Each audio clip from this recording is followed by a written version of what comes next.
Welcome back, everyone. Starladder Season 11 Europe. We've got Cloud9 versus a Virtus.Pro Polar. We should mention Cloud9 a little late. Not too late, but late enough that they lost all the reserve time. So their draft's going pretty quick on their side. They've got Veno, Lycan, Brew, Venge for Virtus.Pro Polar. I'm Helium. With me again, Blaze.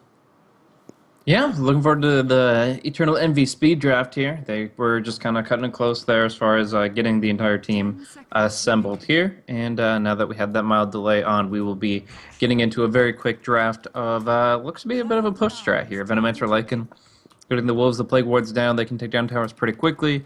They can farm the map very nicely, which is, of course, what Cloud9 wants to do. I mean, if you think about it, if your strategy is to farm the map, to farm more efficiently and more rapidly than your opposition in order to accrue the net worth value you need to win the game, then and you go greedy because of that, taking down all the tier 1 towers is an instrumental part of that, because otherwise there's going to be too many proxies, too much control of the map for VPP, that they're going to be able to be active and mobile. We see the Bane here. The Ogre was banned out, so we're not going to be seeing that Bane-Ogre combo. That just creates two of the tankiest supports in the game and allowing them to just kind of slug at you. Either way, Bane is a very interesting hero, but in this case, since they now know that an Anti-Mage is going to be their opponent, they might have preferred to have something like a Shadow Demon. Still very powerful in setting things up, but I guess it's probably going to be Fiend's Grip on the Brewmaster more often than not. Nightmare into Arrow is going to be their kind of go-to combo, and Veno and Lycan should be able to follow through with some nice damage output, as they are going to be the core heroes. Yeah, Bane Mirana is definitely a really nice combo when you're going hunting for anti-mages, as they're pretty much always in season if they're in the game. It's going to be what Cloud9 is doing most of the time, at least those two heroes. Lycan probably trying to split push. Venomancer, I feel like when Venomancer gets played, he generally just like infests in a lane and just like keeps pushing down towers. If he dies or whatever, he just goes back. Like he always forces a rotation and just makes some space on the map, and Lycan can take advantage of that. But the second Abaddon of the day, Virtus.Pro Polar going to pick that up as their 4th pick, and it makes sense. I mean, that's the one thing that really counters the entirety of the Nightmare Arrow combination.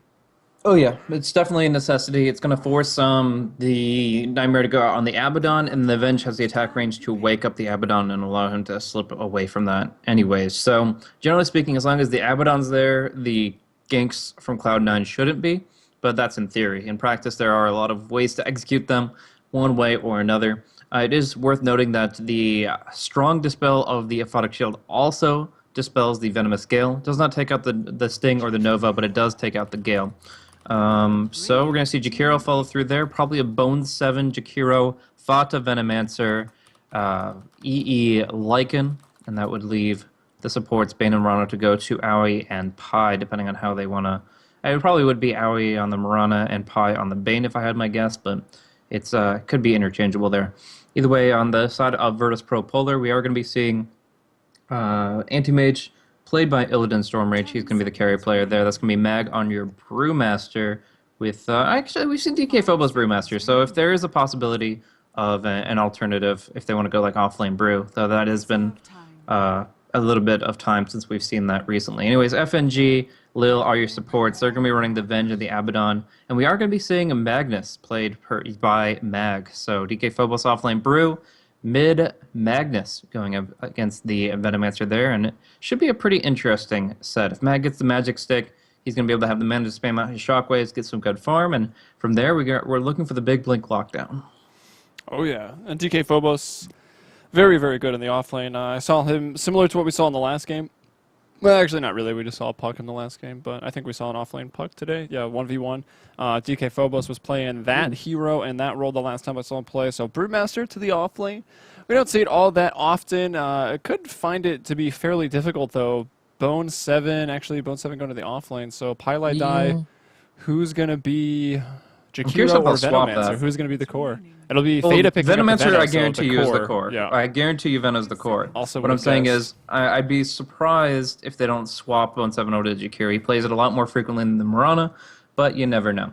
So we'll see. Yeah, he's going down there. He's got his items set up, so it is going to be support Jakiro, played by Aoi 2000, and that leaves Mirana to be picked up by Bone. So good survivability, good escapability, even against the Vengeful Spirit Magic Missile. She's not going to go down easy, and from there, she might be able to contribute with some roaming arrows rather than trying to go for the gimmicky setup that is Bane Mirana. Yeah, and they're not going to separate that combo. They're making it a full tri-lane. Pylite die here on the Bane for Cloud9, Bone 7, Morana, the Jakiro, Aoi, AUI 2000, EE, the Spirit Bomb. Everyone, give them your energy, channel it up. If you bet on Cloud9, you probably want those rares, so make sure to give them your spirits. Theta up here on the Venomancer for Cloud9 in the safe lane, one-on-one, so Phobos' lane is a little more secured. Yeah, it's still going to be annoying because it's always annoying to go up against a Venomancer. It can really just, like, one auto attack goes out and suddenly you lost a quarter of your HP over the next several seconds of Poison Sting. But we'll see the skill build come out, if it's going to be like a 1-1-4 build that's kind of standard, or if we're going to see more points in the one hero they need to go on first in the bottom lane. They find that's huge. FNG standing out alone. The Nightmare into the max arrow. He'll get off the shield, but it's used up almost immediately. Illidan looks like he might find the kill here on AUI, but the body blocks are a little too strong. And coming back around, he's going to have to use a Tango to eat through those trees. And there was a Nightmare just coming back up. If he does go right, but didn't go fast enough. He will not run himself into the arrow, but well aimed by Bone 7 regardless. And it's an early first blood here for Cloud9, and it went to, let's see, it was actually the Morana who picked it up. Yeah, so it's important to note here, guys, for those that don't play Abaddon very often, that in the early landing stage, you are not the frontliner. Despite the fact that with his ultimate, Abaddon is one of the most durable heroes in the game, he is the most squishy hero on his team when it is prior to level 6, because he's the one that needs to shield off the disables, and instead of eating them, as it is very possible. Mana Break will inflict a lot of drain on Bone 7, though, so he won't be able to follow up with Arrow, and, of course, Lil woke up FNG anyways. Now I see the Hull come out, so they can trade hits a little bit more effectively, and get him here. No, the dual breath will be dispelled, so he will be able to walk away at full movement speed, 310 MS pre-boots, but it's still a very back-and-forth lane, and I think this is going to be heavily contested. That was really smart by Illidan. He found the space to just walk up and hit Bone 7, so he took away the mana for the arrow, so that was also smart. Cycling off the Nightmare, going to be a requirement if that Nightmare is on... if the Nightmare is put onto the Abaddon. And apologies to those watching in-game, the mic is back on. Sorry you missed out on the draft. It was a pretty quick one anyways. But AUI in some trouble right now in the bottom lane. Jakiro, he's going to go down, making it 1-1 right now, putting VP Polar on the board. Can they get another one? Bone 7, only level 1, doesn't have leap, couldn't do it either way. 3 mana to his name right now, and taking a lot of damage on the way out of here. Aggressive tri-lane is running out of fuel. If the clarity had been popped by Lil just a moment sooner, like let's say 2 or 3 seconds sooner, then they actually could have followed up with the magic missile. No, again, no leap to disjoin it, so that should have been a kill, but Lil was very hesitant on whether or not he wanted to do it, and then he pops it and immediately loses it, so kind of a hesitation moment for him. But in the end, we're just going to be seeing a 1-for-1 across the board. AM, though, very much more confident in this lane now, because he has the Aphotic Shield behind him, he has a Poor Man's Shield, and he'll probably have 1 point in his passive Spell Shield. He's going to be able to just, through this triple shield strat, allow him to just be very aggressive, very active in his mana draining, and, of course, just not eating arrows. Lil will dodge to the east. Yeah, and, well, double damage on Bane. He's out of mana, though, no Nightmare, so I don't think they're going to get too aggressive down there until they can at least start off with the Nightmare. We'll look over towards middle. Eternal Envy farming really, really well. He's 12-6, even getting good denies, although Mag 11-3 on one of his signature heroes here, the Magnus. And up top, it's Phobos versus Theta. Phobos at 9-1, Theta 8-1 on the Brewmaster and Venomancer, respectively. So both the mid and that off lane going very, very even 2 kills apiece here in the tri-lanes that clash. Looking at the farm, Morana 9, Anti-Mage 4. Cloud9 maybe with a very slight advantage down here, but all across the board, it's very even. Yeah, very even. I would say that although Bone 7 has more CS, he gets less value out of it per gold point compared to the Anti-Mage. So the Anti-Mage isn't terribly upset about the situation, but of course he would prefer to be getting a ton of farm. We do see on top lane that ZK Phobos will connect with a Clap, be met with a Gale, and only get 2, maybe 3 right clicks in as he finally turns about. But down bottom is kind of a dive here, as they are looking for an opportunity. They have a lot of spells in their arsenal. They split them up. That's the big thing here, is they get everybody split. A weird little lead from Bone 7, though, and Illidan gets shielded up to keep dealing the damage. It's going to be Lil to go down first, as, no, he gets healed. He's still alive, and Illidan's going to jump onto Bone 7. They bring him down. Nobody has fallen on the side of VP Polar, and Aoi might fall as well. There is going to be a blink coming out in just 3 seconds' time from Illidan, and he will look to finish off the twin-headed dragon. Magic Stick not going to be enough to save him here. It's a double kill for Illidan. Won't be able to go for the third, but just the fact that I didn't lose any heroes in that, as the nice heal from FNG came out onto the Vengeful Spirit. puts him in a really good spot here, and the rune spawn will go to Abaddon as well. Well, at least it wasn't a first blood double kill to the anti-mage, but still, a double kill to the anti-mage. He's not getting a lot of farm, but that really boosts him up. Just to check his net worth right now, 1,600. The highest right now is 2K, so even with 5 last hits, he's pretty much up there in the top of the net worth charts here in the very, very early game, about 4 minutes. He'll get his Ring of Health right now, and with that, he can sustain this lane a little bit better. I think all the supports on both sides, some respawning, some running back to base to heal up. Everyone was getting pretty low on mana down there. The only one to stay was Illidan, actually, as he did, again, get the Ring of Health. So we'll see if they can maybe try to have a go onto the anti-mage while the supports are gone. Or if those supports will just rotate. We already see Polar, or Little, here going up to the top lane. Yeah. So it's interesting that in this particular try versus try, magic sticks aren't as relevant as they usually are. Usually it's like whoever gets magic sticks first has the sustainability to win the skirmishes. But in this case, pretty much all of the spells you're using are at least 10 seconds on cooldown. So although still there's probably 2 spell casts per person, they're not completely spammed out. It kind of varies whether or not it's going to be effective. We do see this magic missile flank coming onto Fata here. The Plague Wards will scout him out in a moment, but it's not going to prevent the stun from coming through and him from taking a lot of damage here. With the clap, he will be going down, just trying to trade his life for that of Lil, but he'll be able to TP away, and the damage over time will not be enough. So it is going to be a nice little clean gank there, but in his absence, maybe they can make a play down bottom. Yeah, they could have maybe got a kill if someone TP'd up top, but you can't really TP up top. Like, if Pylai goes up top, then it's Bone 7 versus this Anti-Mage, and then Illidan just gets more than you want this Anti-Mage to get in the early game. He starts getting some farm on top of that double kill he just got. He's up to 10 last hits, so they're kind of locked in this aggressive tri lane a little bit. VP Polar, I think, less so. I mean, we already saw that rotation from Venge, and that nets a kill. It's 4-1 for VP Polar right now in the early game. But this Lycan is still farming really, really well. 34 and 7. He's getting quite a bit.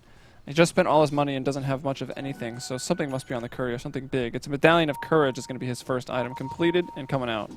Yeah. Now, I'm not sure if you mentioned this verbally, but of course, Aoi 2000 did what he often does, taking the mid lane in lieu of Eternal Envy. Eternal Envy rotates to the jungle. He does this on TB and Lycan in particular, and he does it very early on, around the 5-6 minute mark. So he's in the jungle. Aoi 2000 getting solo experience and is doing fine on this mid lane here. So he's going to be able to kind of go for a semi-core as he definitely likes to play that kind of 3.5 position, I guess you could say. Yeah, well, the good news is Jakira's going to get some farm, maybe have a Yule Scepter before 20 minutes. The bad news is now it's just like a pure Bone 7 off lane. Maybe Pylai comes around eventually to help out, but Illidan's going to start getting a lot. And this tower might even fall. Bone 7 in some trouble, needs to use that leap.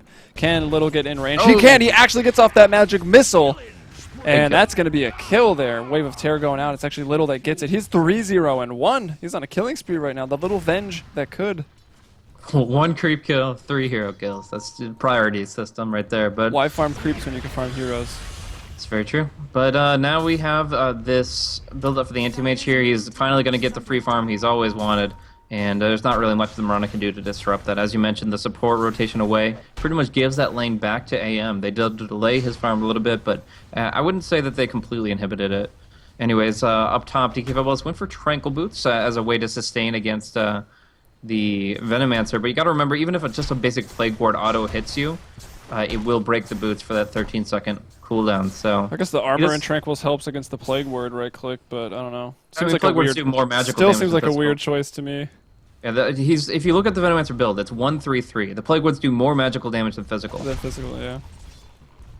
Unless they're like, I guess if you have like 5 consecutive auto attacks and it keeps refreshing, then that doesn't really do the same math. But in either case, it's piercing damage. It does 75% of the expected damage to heroes, but it does double that damage to creeps. Brewmaster actually being forced back here. Fata used his Gale.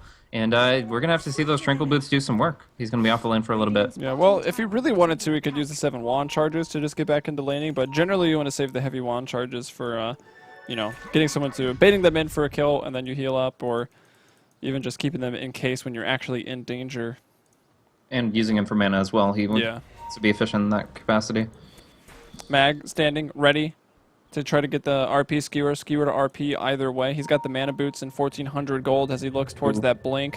Abaddon should die here, I think, if they see him. But it's going to be the yellow coming back around. DK Phobos is going to catch an IE, and it's going to be the Shapeshift and Problem Split both going out. Wow, they won't Warcraft tornado around. concentration.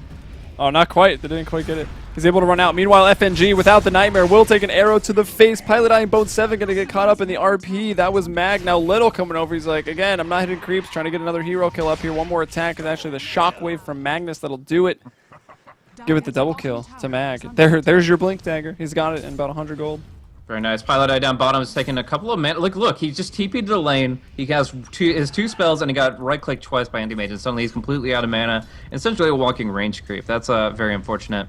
But, yeah, in that situation, essentially the Brewmaster ultimate was used to nullify the Lycan entirely. You can't do surrounds as easily on Lycanthrope because his hitbox is reduced, his collision size is reduced, so he's able to go through paths that most heroes normally aren't. But still, they used the tornado once or twice, and they were able to wait it out, force him into retreat, and it was just pretty much a 2v2 from there. They kill the Abaddon, obviously they kill the Bane and the Mirana, and Magnus comes out pretty well ahead, as we do see now on the Courier. The Blink Dagger has arrived. That's really nice. But still, the Venomancer has gotten some good farm up on the top lane. His net worth is only at 2,600. Could be a bit better, but if they can combine Gale into Arrow, find a kill on Brew, it would be different. So nice. Unnecessary for Mag on the Magnus, but why not? Skewering people up the terrain, he can blink off in a couple seconds. So he's got that blink, big core item for VP Polar. Looking for the other Blink Dagger is the Brewmaster, who's sitting at 1,400 gold. Big arrow, but do they have the DPS? He doesn't have a split to get out of this, and yeah, with the Medallion and the big right clicks from those maxed out wolves, they'll take the Brew, and I think they'll take this tower. Oh, that was a big camera fail on my part. I was looking at Brew. I didn't see Mirana. I looked for Mirana, and then I missed all of it. So whatever. That's what a long day of staring at a screen does to you, I guess. But bringing down the tower as well. Venomancer helping with the push. He's got the maxed out Plague Wards right now. Mag is going to come to help, I guess, just stop the push. And that's a big kill on the Brewmaster. I was just pointing out he had 1,500 gold, and they'll take away about 300 of that. So trying to delay his dagger, because when you got the clap and the RP coming in, like blinking on top of you, Anti-Mage has a blink already. Like, it's going to be really hard to find those kills. Bane and Mirana have been able to set up a few, but Bane 0 and 2. We look at Mirana also dying 3 times, 3 and 3. So their hands are bloody on that cast, as you would normally expect, right? Yeah, Illidan, look how aggressive he's getting. One more hit, it's going to be a Photic Shield. We'll bring him down. He went in, and I really think I got to question his judgment there. Like, he went and traded hits and then brain zapped him, and again, that leaves you with absolutely no mana on the lane. He's just going to keep diving you, and in this case, he went for an Enfeeble play, which was enough distance for Illidan to just jump on with the Aphotic. So, nice little kill there. Some good money going towards the Abaddon, and the Battle Fury remains uninhibited. Yeah, it looks like Abaddon's going to be going towards the... He's got the Sage's Mask, so he'll probably be building up that urn eventually. Battle Fury, yeah, like you said, uninhibited on the Anti-Mage. Blinks there on the Magnus. We'll look at Brewmaster. He's got Tranquil Boots and the Wand still. Trying to get to the Blink Dagger, the next big item. And Little trying to complete some treads. We'll have to go to the top rune. I think, was that Lycan's voice picking up the haste? No, Anti-Mage. Anti-Mage. But Bone 7 without a leap will be secured back into a magic missile here, and he will be going down. At least he got the bounty rune. Does get the bounty rune. We'll be able to pop that, about 1301. But we do see down bottom that Fox is going to pop both of his spells onto the Anti-Mage here. The Photic Shield will take off the Gale if it even connected. And FNG is actually dropping very low with his ultimate here. The Sting, the Nova. Oh, the block. But it's all the more important for Illidan to get that kill, and indeed he did. Yeah, Little's here though, and Illidan, I don't know, he wants to go back in. Only 1 point of the spell shield right now, but you're also completely out of mana if you're Feta. He gets the Gale there. There's no damage, only the strike. Can the Plague Wards bring him down? Illidan's even going to lend his right clicks, and he will live. Ring of Health is going to be, just kidding, Pile Die. Coming from the tree line, the assassination there. The Creature of Nightmares coming through. He's got the Fiend's Grip. First of the game as he hits level 6. Throws it on to Little. Little dying very, very quickly, but Wand's up. He won't go down. And now Mag coming in for Pile Die. And even though Pile Die dies, the fact that he had the drive-by on the Anti-Mage is definitely worth it here. Yeah, and it's also distraction time. Like, although the play of going for the Venge nets them absolutely nothing as far as actual kills, it's space created for Eternal Envy to, with the double damage, the Medallion, bring down the Roche pre-Vlad. So that's actually really big. So they're going to be able to get the Aegis up on him. That'll be about the 13-minute Roche timer. We'll start those cycles, and starting those cycles early is really important for a Lycan Dire team in general, because it's not just not just getting Roche in the first place, it's how many Roches you get in the future, because it is kind of that renewable resource on a dedicated timer. So we'll see that he will be able to have the Aegis scout out with the Wolves and get, of course, that big gold experience boon. Actually, Illidan just being harassed out of his own jungle with the Medallion. The Wolves doing some work there. That was expensive space, though. That was a 2-for-4 trade. Cloud9 lost 4 heroes, while Eternal Envy was busy in the hyperbolic time chamber that is the Roshan pit. Nice. He's working on it, man. Bone 7 looking for an opportunity, but Pi doesn't have his Fiend's Grip just yet, so short-range arrows will not be getting them any opportunities here. Ben's probably going for Medallion herself just for some good casual armor and maybe a chance to kill somebody off in the right situation.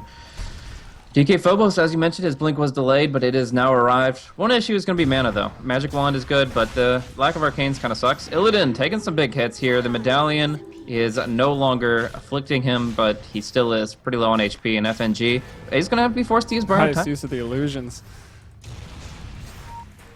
Making the Borrowed Time proc on itself. Now a new the blink for Phobos. Moonlight Shadow went out, though. It's, what, half? No, actually just ran out right there. So Phobos, they're going to spot him out.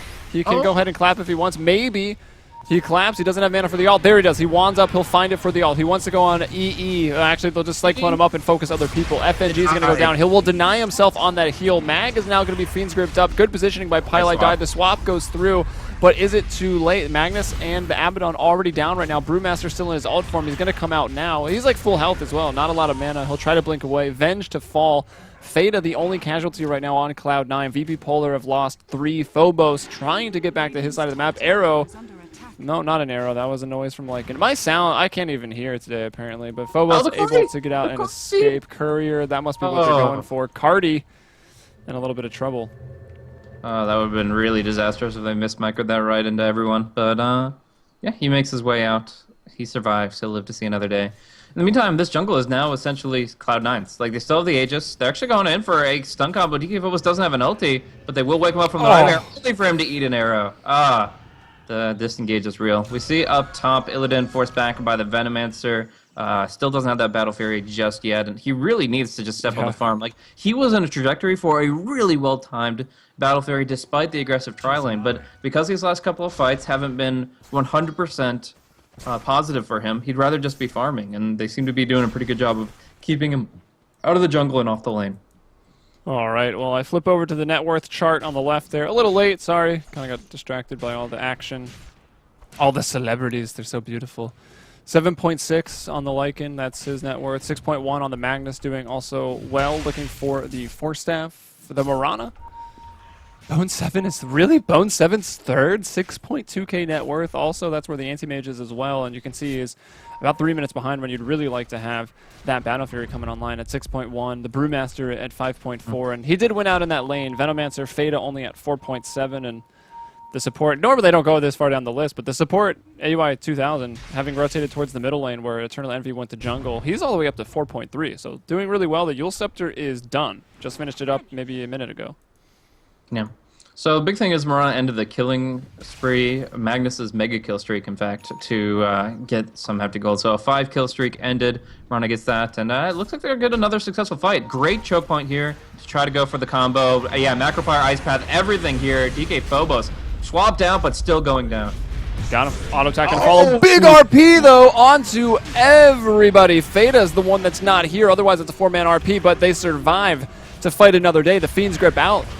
EE going to go ahead and focus him down. Bone 7 with a double kill, pushing himself up to second net worth. The arrows from Bone 7 have been on point this game. As Eternal Envy continues to run people down, they'll just leave FNGB, whatever. Cloud9, they lose their 2 supports, but they do take down 4 people of Virtus.Pro Polar. It's 2,600 experience change, about almost 1,600 gold for Cloud9, so really, really good turn of events there. Top lane, dropping below half HP to Fata's push here as the Aquila on. The Plague Ward's doing work, but DK Phobos will try to frustrate him a little bit here. Blink clap, but the clap doesn't connect. The Gale does, and he gets to walk away. And meanwhile, Eternal Envy stealing a double stack of Ancients from the Radiant side, so good gold just being taken out of the pocket of this Anti-Mage who wanted to farm that with Empower. Great RP, but the even better Fiend's Grip keeps Anti-Mage from following that up, so even though the Anti-Mage wasn't empowered, it didn't matter because he was pretty much dead before he got to cast a spell. So there were two support losses on Cloud9's side, and both of them were very close. Pilot was like in mid animation for brain zapping to kill off his nemesis and to heal himself up significantly, but he just barely didn't get it off. And then after that, the Aphotic Shield and the Magic Missile chasing down Aoi as he stayed very long in that fight. But in the end, they still get a huge favorable trade, doing tons of damage to a tower, stealing Ancients, and obviously getting some clutch kills. So very good use of their early tempo, and it looks like they're going to go pretty soon onto some creeps. Aoi is going to snipe up at least 2 of those, and Macropire is a pretty short cooldown. Yeah, it is definitely an ultimate that you can just throw out to stop some creeps or even farm some stacks. As here we go, Eternal Envy. Can I just start calling him Goku? Because I've been tempted to say Goku like 10 times already. Pushing down the bottom lane, we'll bring down the tier 2. Up top, his Anti-Mage trying to get some split push on. I think his Battle Fury is being delivered up right now. So it completes it at 19 minutes, 44 seconds on top of Treads and Poor Man's Shield. Not really the greatest timing, but at least he has it now. And if he can sort of, you know, keep this spread, I guess, between him and Lycan, it'll maybe be okay. He'd like to obviously close the gap, but Lycan also farms pretty fast. Yeah. So as soon as he gets the Battle Fury, he tries to blink into enemy territory to steal their camps. It's actually going to be a stolen double damage run as Bone 7 has to leap away here. There's going to be an arrow after the Yules. Great damage on DK Phobos, but immediately dispelled by the shield. Illidan almost popped Bone 7, but he's got 10 HP. And without a Photic Shield, they can't break the the Fiend's Grip in time. Illidan's still dropping pretty low to that pure damage, and actually they are fully set up to do all the damage they need to here. DK Phobos blinks in, the Aphotic Shield helps Anti-Mage out, and Aoi's the one to fall. Yeah, the burn should bring him down. He wasn't Viz from the Moonlight Shadow. Bone 7, who got away with about 10 HP, was still able to throw out some utility to the end of the team fight, but in the end, doesn't really matter. Jakira goes down, 1,500 XP given up just for AUI's life, and now the free fortification is going to go out on the middle tier 1, and it should fall. TP is going to come in, though. They want to defend it. Mirana's up to the north right now, looking to shoot an arrow. Lycan running in from the south here. Who are they going to try to focus first? There's no ultimate here from Phobos, so they don't want to try to take this fight on the side of Polar. If they can retreat, that would be better right now. Hardy, he'll get off the Nightmare. Mag's going to go in. He'll bring back just one, actually. He brings in Fata. Fata already used the Poison Nova. And now Cloud9 onto a killing spree for Eternal Envy. Going to continue to give that chase. Fata will survive right there. And VP Polar. A pretty generous term. I would say whiffed. He didn't hit a single person with his shift queued Poison Nova. He TP'd, he shift queued it to immediately come out swinging with that ultimate, and nobody got hit by it. They're just outside the radius on all counts. So very unfortunate, but the Poison Nova, a critical one at rank 2, could have absolutely destroyed that fight, and instead they get to walk out, they get to kill Pi, and they just lose their supports, right? Yeah, Venge got gunned down very early on. Abaddon stuck around for a bit, but he essentially traded his life 1 for 1 for the Bane. They do take the top tier 2 as well, and the mid tier 2, of course, we saw them push that. So it is worth noting that if Cloud9 even remotely win a fight, that they're able to follow it up with a lot more, and they're still able to fight in between the RP and split cooldowns. Yeah, they're not as dependent on their ultimates at all.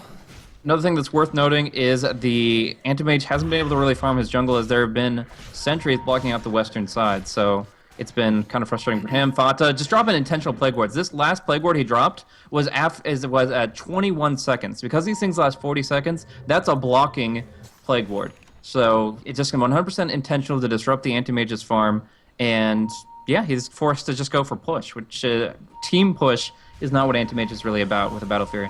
No, not at all. Definitely an individual hero.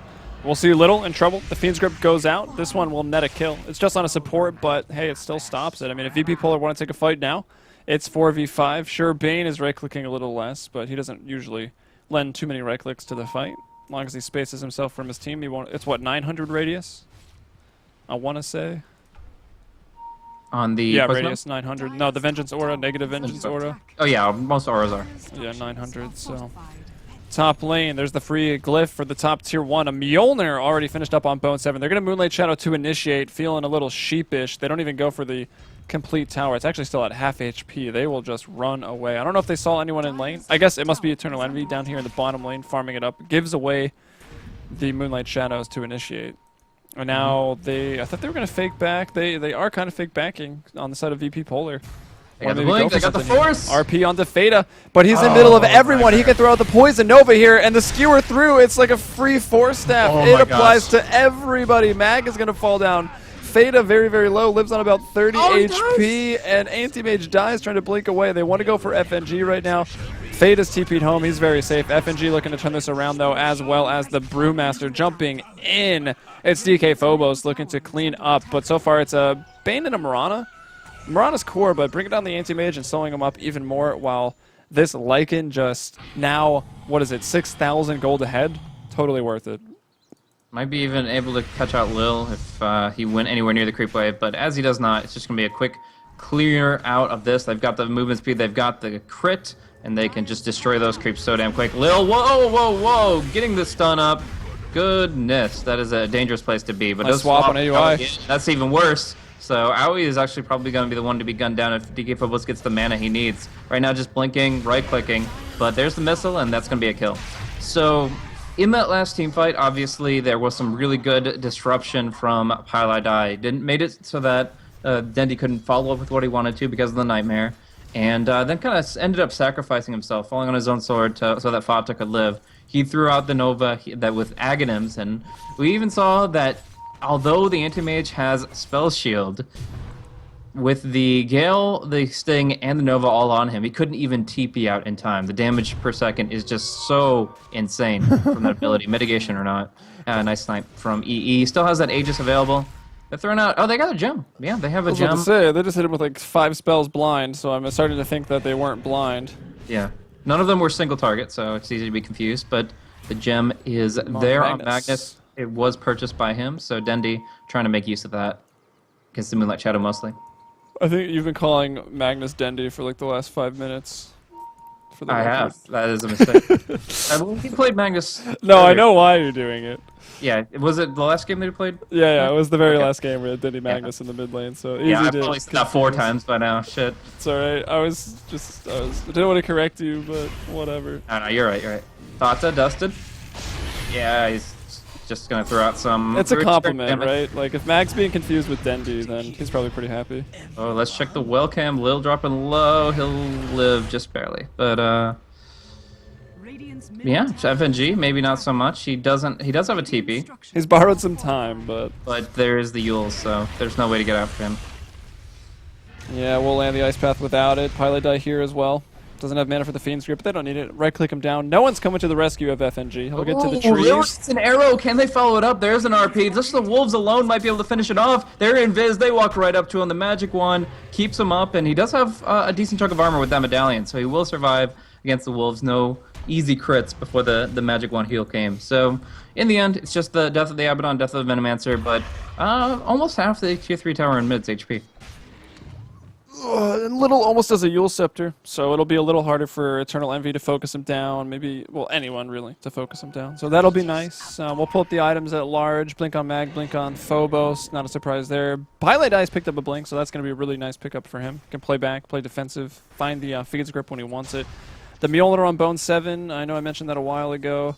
AUI obviously has had that Yule Scepter forever since you've got the mid farm after a bit. And we've got a Desolator, Necronomicon Desolator Vlad's, and a Medallion of Courage. I think Eternal Envy, he was upset earlier by someone's armor value. Indeed, and probably will follow it up with the AC just to be even that much more frustrating. If he goes BOT, AC, and then starts working to sell the Medallion, he can really deliver a huge amount of damage in a very short span of time. The Necro 3, the mana burn on the Necro 3 melee minion is physical, so that is going to be enhanced by any kind of negative armor, as well as, of course, every single auto attack delivered. Howled up, they're going right on to this tier 3 tower. It gets the Desolator debuff and then backs off so the Wolves can finish the job, but it's going to be the Brewmaster to initiate. Yeah, he was coming up from the south there trying to get that side attack. He'll jump on, but the Moonlight Shadow, and it looks like Magnus has got blown up on the other side of this fight here from Eternal Envy, just doing way too much damage. Crits there in that ultimate form. And let's see what they can do. An arrow onto Anti-Mage. It does get shielded off. Eternal Envy now leaving. But look, just how fast Mag got destroyed there. A big crit, 560 some odd damage from the Lycan. And, yeah, oh my gosh, Illidan going in.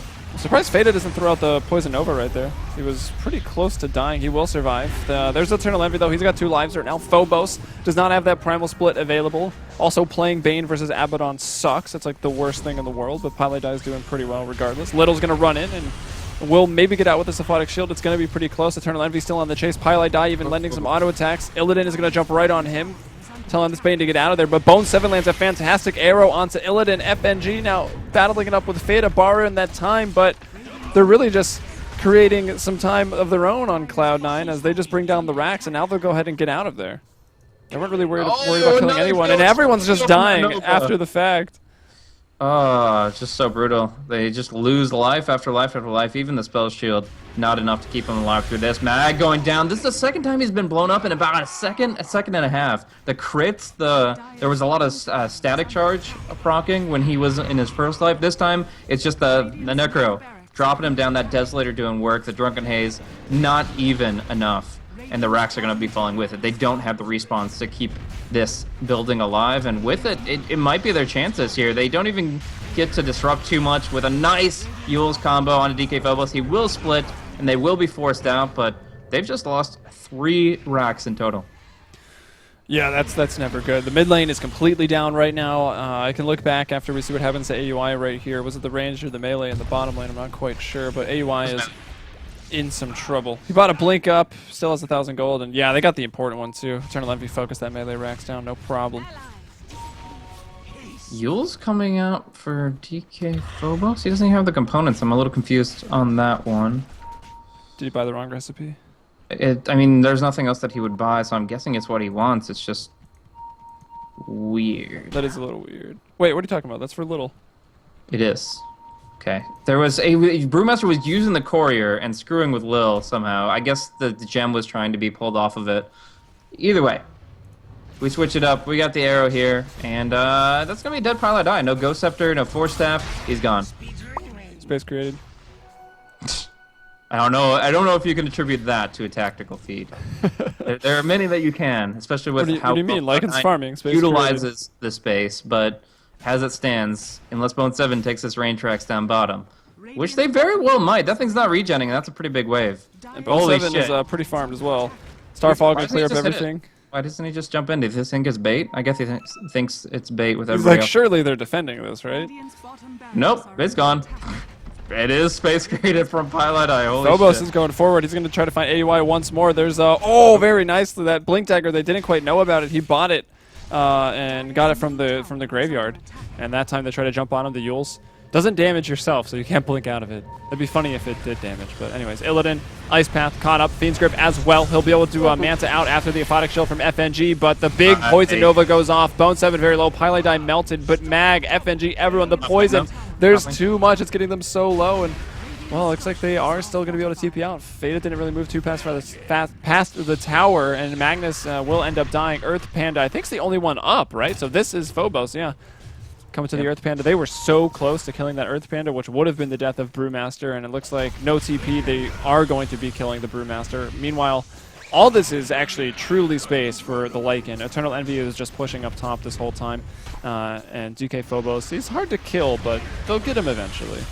Yeah, with the last tier 3 tower down below, half HP, and the fact that 2 lanes of racks have already been taken down, it's only a matter of time before the split push absolutely destroys VP Polar's base. Like, they can't stop backdoor production from happening. You can just chip away at it with Wolves if you want, or Necros, or you can just go for the full brute force. They made a great initiation, one of the first really good RPs of the game here from Mag, but it just wasn't sufficient. They weren't able to follow it up with enough after Anti-Mage was under so much pressure. There's a bunch of Fiend's Grips and stuff being thrown his way. Good shields are coming out from FNG, but you can never have too much of a good thing. Like in this case, they need more. They need to keep this Anti-Mage in the fight the entire duration, not just kind of in and out every time he can blink. Eternal Envy. How many times has he had Invis Rune in this game? He's just like walking over to the top lane, scouting some stuff up. He's dropping the Necros, and right now they're going to engage in the mid with the Moonlight Shadow, and they actually realized this first. I think Envy honestly went in a little too early right there. If they had just engaged in the middle lane, Eternal Envy would have cleared out the racks 100%. Maybe some communication, maybe Eternal Envy just doesn't care. Brings down the tier 3, and the racks I'm sure are going to follow pretty soon. Roche, The reason he went in so early was because of the creep wave in mid was being destroyed. That was what was breaking backdoor production. If he didn't go in then, it would be BD on the tier 3. The mystery has been solved. So, forced timing, but nevertheless some good damage. The range racks is full, the melee out of 1k, and the tier 3 is dead. So, 2 structures in the way of Cloud9's victory, and I dare say, if they have a demolition order, then they don't have long to fulfill. Phobos, he's got a plate mail. That 1,400 gold probably going to turn into probably an AC. Shiva's Guard wouldn't be too crazy for him either. I mean, the hero does like some mana. The big magic, what is it even called? Mystic Staff. There you go. 2,700 helps with the mana pool, but the way this game's going, I don't think he's going to find another 2,000 gold but by the time it's over. So... yeah. Here comes a game-breaking pickup from the Bane. Starladder with this last creep camp acquires the 35-minute 35-minute mech. No, it's a legit item if it wasn't for the fact that they have just absolutely destroyed this game. I mean, the kills scored means nothing compared to if you just look at the structures on the map. I mean, the base has been completely gouged out.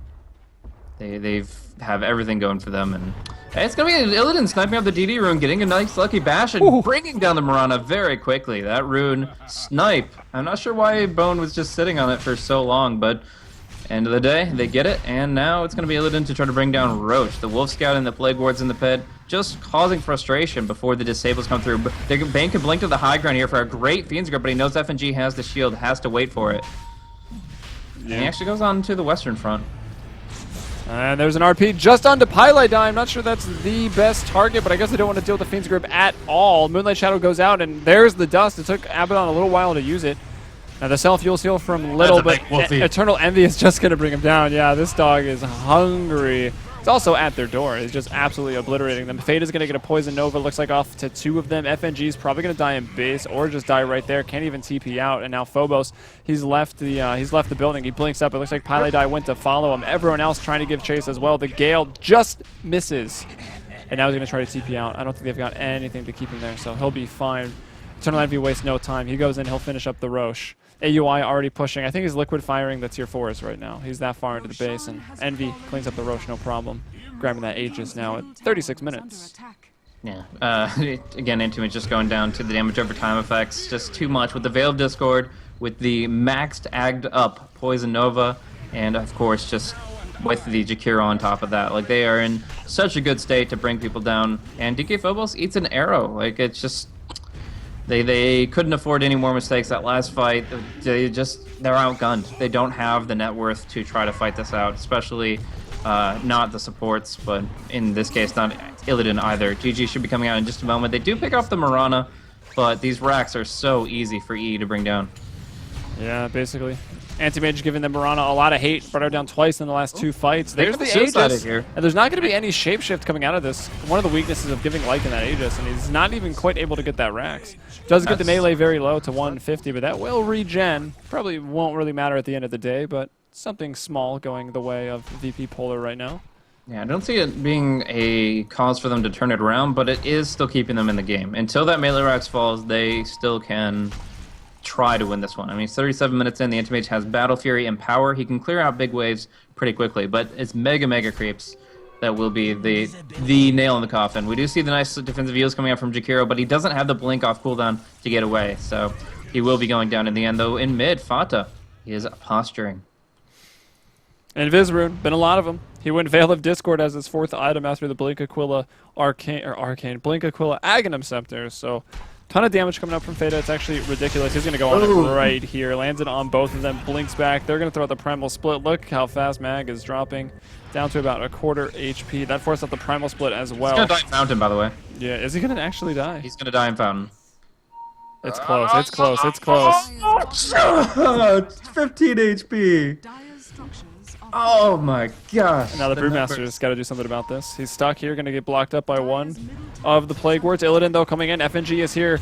Everyone, the reinforcements for Polar running in, trying to save Phobos, trying to win this fight. They'll bring down Fata. It was a pretty cheeky play by the Venomancer, but in the end, it wasn't really worth it. Magnus didn't die, and they were able to get quite a few kills on the side of VP Polar afterwards. Cloud9 Well, they're actually trailing in kills, but it doesn't matter. Look at this graph, man. They've been leading this, like, since the 9-minute mark when their pushing came online. It's just been all in favor of Cloud9.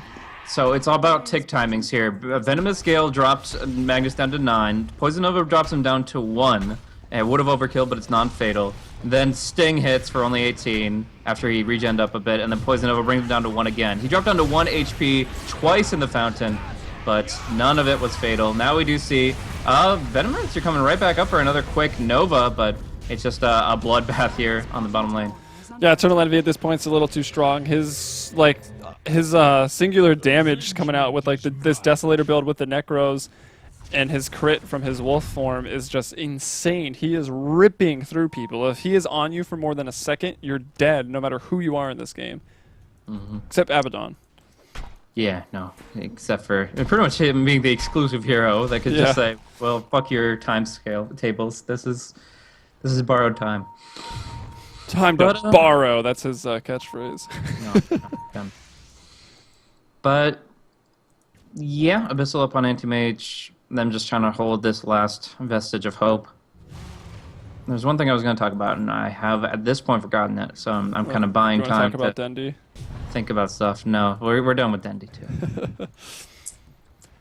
There's a bounty rune and a haste rune up right now. Roche, if they really wanted to wait for it, is going to be actually a while. Envy did it like not too long ago, but he did feed it with capital E's almost immediately. I have no idea what it was. Oh well, it'll just haunt me for the rest of my life. It's all right. Smoke's up for AUI. It looks like they want to just get this game over with. Smoke into the base, find a pick off, end this game. I mean, let's see what's the reparation on the melee. It's actually back to full HP, essentially. So that's done well. Cloud9 maybe goofing a little bit here. Fada was trying to make a really sick play that didn't work out, and I guess Envy was as well. It's given Polar another 5 or so minutes. Yep, so just looking for the opportunity here. It should be DK Phobos getting Yulesed and killed off. Phobos, you can't evade Macropire. He will go down. That's a good pick off. He does have buyback right now, so obviously he's going to try to use it.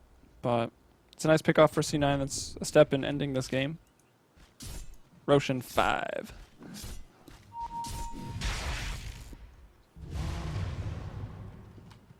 Okay, VP Polar moving in force. They want to find Pilot Eye. They smoked up for this. I don't know why FNG is going first. I guess he's the only one that can take the initiation, but he can't really keep anyone there. There's a lot of blinks this game. They'll find Fada. Nice defensive nightmare from Pilot Eye. Fada, can he get off the Nova? He's out of mana because he's being focused down by the Anti-Mage, so just as C9 find a pickoff, so do Polar. Envy, though, is in that top lane, pushing down quick to the racks. If he can just maybe he picks the range barracks this time, just at least to get another building out of the way, make that lane push a little harder. But he'll actually move off towards mid. The rest of his team going to be poised to push bottom lane. Still, Cloud9 trailing 2 kills, but in no danger of really falling behind. Well, XP's actually almost back to equilibrium, but...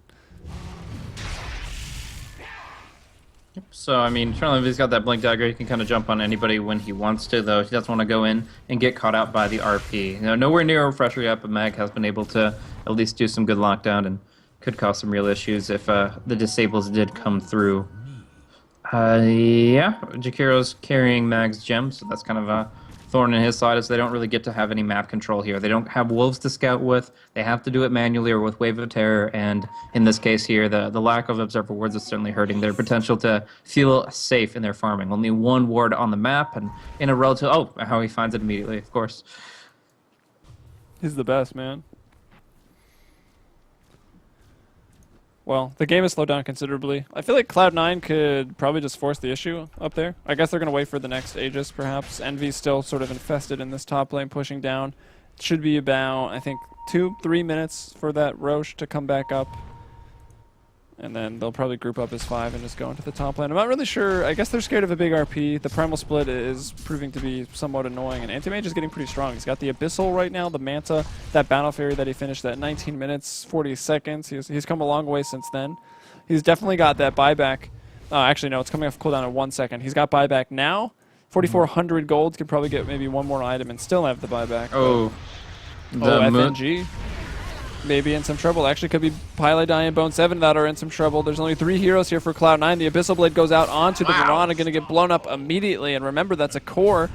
Almost going to have a Manta, a Mjolnir, and also working towards, I guess, potentially MKB with that Demon Edge in case AM goes Butterfly. Yeah, that was quite surprising. They didn't go for the Moonlight on top of their smoke. They just went for the smoke of the sea, so they didn't really catch anybody off guard. The Yules went out on FNG, who is the target that would dispel things, but they didn't follow it up with the stun on the AM. So, yeah, end of the day, they just go ahead and end up feeding away Bone 7's life. And now it's Anti-Mage to feel confident to go into the enemy territory. He knows he's not going to get arrowed, and that's a big thing. You can't farm away from your Abaddon if you're going to get arrowed. We do have a Fiend's Grip, though, and if the Abaddon wasn't closer, then that would have been a real problem. But down up top lane, it's going to be the ultimate from Eternal Envy coming in. He has a blink. Swap back, and he's actually going to be in a bit of a rough spot here. They don't really have hard lock, though. The Magic Missile, no. He's going to get the BKB, and it's meanwhile, down bottom lane, the Tier 4 #1 is gone, and the secondary is almost destroyed as well. I'm guessing that's somewhat the doing of AUI and also lots of creep. I think he's been, he's been sneaking into the base, and then I think he's been throwing some liquid fires onto the Tier 4s. I noticed a couple of them. Yeah, also the Wolves, the Necro units, probably some Plague Wards being put down. So the Tier 4 is finally fallen. The other one is extremely, extremely low. And VP Polar's still the same situation for like the last 10 minutes, just holding on for dear life, extending the game as much as they can, making it hard for Cloud9. And Roche is up in 45 seconds, so we know where Cloud9 will be in about a minute. And so did Polar, at least they... Well, I guess they don't, but soon, regardless.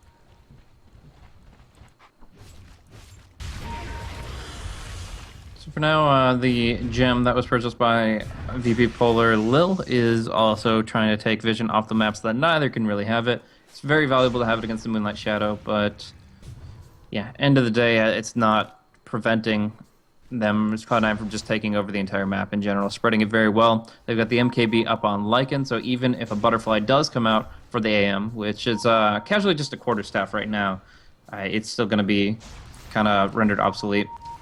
Fata down bottom is a pretty prime kill target. He does have a blink and a TP, though, and he will use it to effectiveness.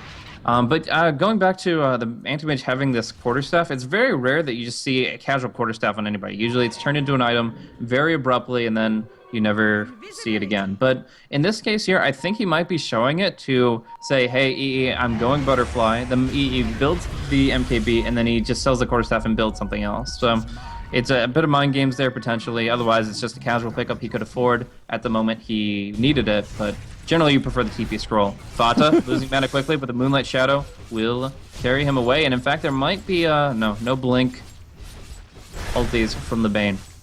I like how Fata dodges that out in the bottom lane, and then still, like, Anti-Mage finds him in the middle lane. It's like Liam Neeson's playing Anti-Mage. Nice. I would have to say the lack of force staffs is the reason why he's being so active and aggressive looking for solo picks. Yeah. The fact that you can Abyssal on somebody, it means they're going to be caught out pretty well, and there's not much room for a little slow Venomancer to run. Only 335 MS. All right, well, game continuing right now. The Roche, that's what we talked about. There it is. It's respawned, and it's almost already dead. They're bringing it down very quickly. Aegis and Cheese this time. They're going to throw the Aegis. That's the wrong graph. Aegis over to Bone 7, actually.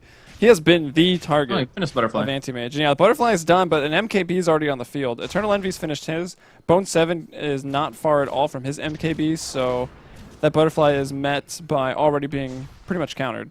Yeah, I was hoping he was just showing it and then gonna pull a little bit of a feint, but in the end he finishes it out, and although it's a fine item on Anti-Mage, it is not going to do him any favors this game. Oh, it's not. You got Flutter, though, at least, right? Yes. Flutter. This could be interesting. I hear an RP. It's going to be onto 2. Catches Eternal Envy and AUI in that, but oh, Illidan's going to jump onto Fata, so Fata not able to do... No, the Nightmare! Interrupted the Mana Void, and now they're going to try to turn it around onto Illidan. He'll blink out here. MKB's also going to be helpful in killing Phobos, but Lycan is down for like 100 seconds. Aegis, remember, was given over to Bone 7 on the Mirana, and he didn't even go down. He wasn't focused that much. That's a big kill, and Eternal Envy was not able to go ahead and use that cheese. MKB now being delivered on Mirana as well, and that was Nightmare of month? I don't know. Well, I mean, the ulti still hit him, right? The 790 damage was received by Venomancer there, but the fact that he was able to live after that and walk away because they were forced to change targets is the big thing here. Nightmare disrupted his chain of focus, and then the Moonlight Shadow is currently speeding away. Mag is the one with the gem, and he's just far too far away from Thata. So, yeah, the Nightmare doesn't stop what happened, but it was able to make it so that it wasn't a fatal move. I thought it interrupted the cast animation, so... It looked like it. Yeah, I mean, I was like, pretty much at simultaneous, first I but was confused even what happened, because Venomancer just like disappeared, but then wasn't dead, and I was like, what? yeah, but I get the cheat sheet of the combat log, so 790 damage delivered via Mana Oh, Boy. these secrets, man. Combat log. Dude, I seriously, it's one thing that I love to do as a co-caster that obviously you can't really do it, yeah. without looking extremely ugly and gauche. I crashed my game with it yesterday, solo casting. Yeah, you gotta watch that shit. But yeah, no, it's really a nice little addition where we get to see Mag surviving through 2 1 HP Poison Nova ticks and obviously seeing what happened there with the Mana Void. So yeah, it's just a nice little bit of extra depth that the viewers can get the information on, even though they don't want the whole gigantic combat log. I mean, I can install my my WoW add-ons, get some combat logs up in here, some floating text, Nice. damage. Just big, giant, 10,000 damage here. 10,000, yeah. What it's? I haven't even played the new one, but I'm sure it's like 1,000,000 damage per crit now. Who knows? I'm sure somebody knows. No. Nobody plays that game. Yeah, I don't know. I haven't been in it for a while, but. So pause coming through. It is Illidan's Storm Rage. Speaking of WoW. So speaking of WoW, yeah. Goes for the butterfly here. Playing Bit of a mistake. Illidan as well. Not like he had many alternatives though. Like no matter what item you go, it doesn't change the fact that you're living on a prayer. It's just like the one cool thing that I do like about butterfly is because it's so invested in agility, you get the huge benefit from Empower. Empower amplifies all agility items that you get by half as far as that value goes, not in terms of armor or attack speed, but in terms of the raw right click you get from it. So that's why with Empower, he is actually hitting for 524 because he has Agi Treads, Mantis Style, and Butterfly. So and the Vladimir's buff as well, I guess, does amplify that by an additional 15%. So with plus 65%, this Agi really does mean a lot, even though, as mentioned, it isn't ideal against MKB. Yeah, I mean, the stats are always going to be great. I'm saying he got it for Flutter, man. 8 seconds of 20% move speed. Hacks, you might as well sell your treads. It's like running with a knife out in CS. There you go. Now we've talked about 2 other games that aren't Dota. See how many we can work in. Oh, man, the pauses today. Well, they were actually fine until these last couple games. But By the way, as far as schedule goes, how are we looking for let's bring that rest up. of the day? The next game is going to be MYI. Is that My Insanity, right? That's the acronym for that one.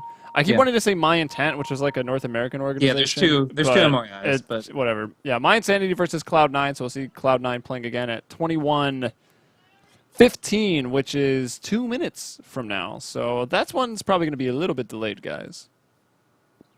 If not a lot of bit delayed. Although one team's already here, right? Like Cloud9, all 5 of them are currently playing, so it's not like they're going to run away and disappear, although I'm sure they will try. And then My Insanity, hopefully they're already ready, so there won't be too much of a downtime. And then one more game after that, and that's the day. It's El Clasico. We get to cast El Clasico, although not really in its perfect form anymore, since Alliance is AK plus 4 stand-ins, but... All right, Illidan going to take a hit here. He's going to back off. DK Phobos going in. The pause is concluded. The fight ensues. Pylai die with the Ghost Scepter to try to survive, but only for a moment. He will fall. Fata was saved with the help of that Bane earlier, and we will be able to blink out as well. So they do live. Illidan on the hunt. Actually, let's see, the Yule's TP. Actually, just TP, unless the Bash. Oh, the Ice Path. Nice. So yeah, no Bash, no Abyssal off cooldown, and it will be the Jakira to slip away. But the big deal here is Envy is in the grave with Cheese. He wants to be on the battlefield. He wants to be taking down those racks. The mid lane is being pushed out by Mag with his Empower. The bottom lane, cleared out by Illidan before he steals enemy Ancients. But where does he go from here? How does this anti-mage actually become a huge force in this game? And the answer is pretty simply in his inventory now. The harder to harass... Atos. Excellent. Excellent. Go to Crimson Guard. Yeah, 49-minute Crimson I think Guard. Vanguard's the answer, guys. He's got it. Yeah, Heart probably the way to go. I mean, he needs that a little bit extra HP. Doesn't do much else for him. I guess he could get like crazy damage. I mean, has he been dying at all recently? Like, I feel like it's been anti-mage kind of dominating this game for the last 10 minutes. Yeah, C9 made this pretty hard on themselves. Yeah, it's been pretty difficult recently. I don't know. In this position, it really just comes down to Rax. Like, he has to find a way to make sure that the creep wave never hits his base. So if he can go... I mean, he can't go orb effects on anti-mage, so a lot of that is alleviated. But just, like, if he can find a... I don't know what... I mean, he's got the... Like, I kind of feel like he's at his prime. Like, BOT's heart, and that's what you get. Like, in Divine Rapier is kind of silly on this hero, but... You could try. Either way, there's going to be a fight, and if this is a series of kills, then it might just be the game. Sheepstick going to be unveiled here from Fada on the Venomancer. He just picked it up. They're going to go into FNG. There's an RP from Magda on the 2. Bane is down. Fada not able to do anything. Down for 100 seconds right now. Illidan Storm Rage going on to Internal Envy. He's going to have to use the cheats, but Illidan is hitting so hard right now. Arrows coming in. It's not enough. Eternal Envy will survive. The borrow time from FNG, the Yule Scepter up, Ice Path, everything going to go ahead and throw it on there. They'll bring him down. Dead for 100 seconds, but that buyback is available right now. Gem on the deck, and we'll look at that teamfight recap. It's a 2-4-3, and that's without... it was a Gale and a Blink. That was all Fada was able to do. No Hex that he just picked up, no Poison Nova. C9 still win the fight. Nevertheless, the Carnivore tries dairy, finds it to his liking, and he is able to get that full HP bar to gun down the anti-mage. We're going to be forcing a buyback here, most definitely, as they make their last stand.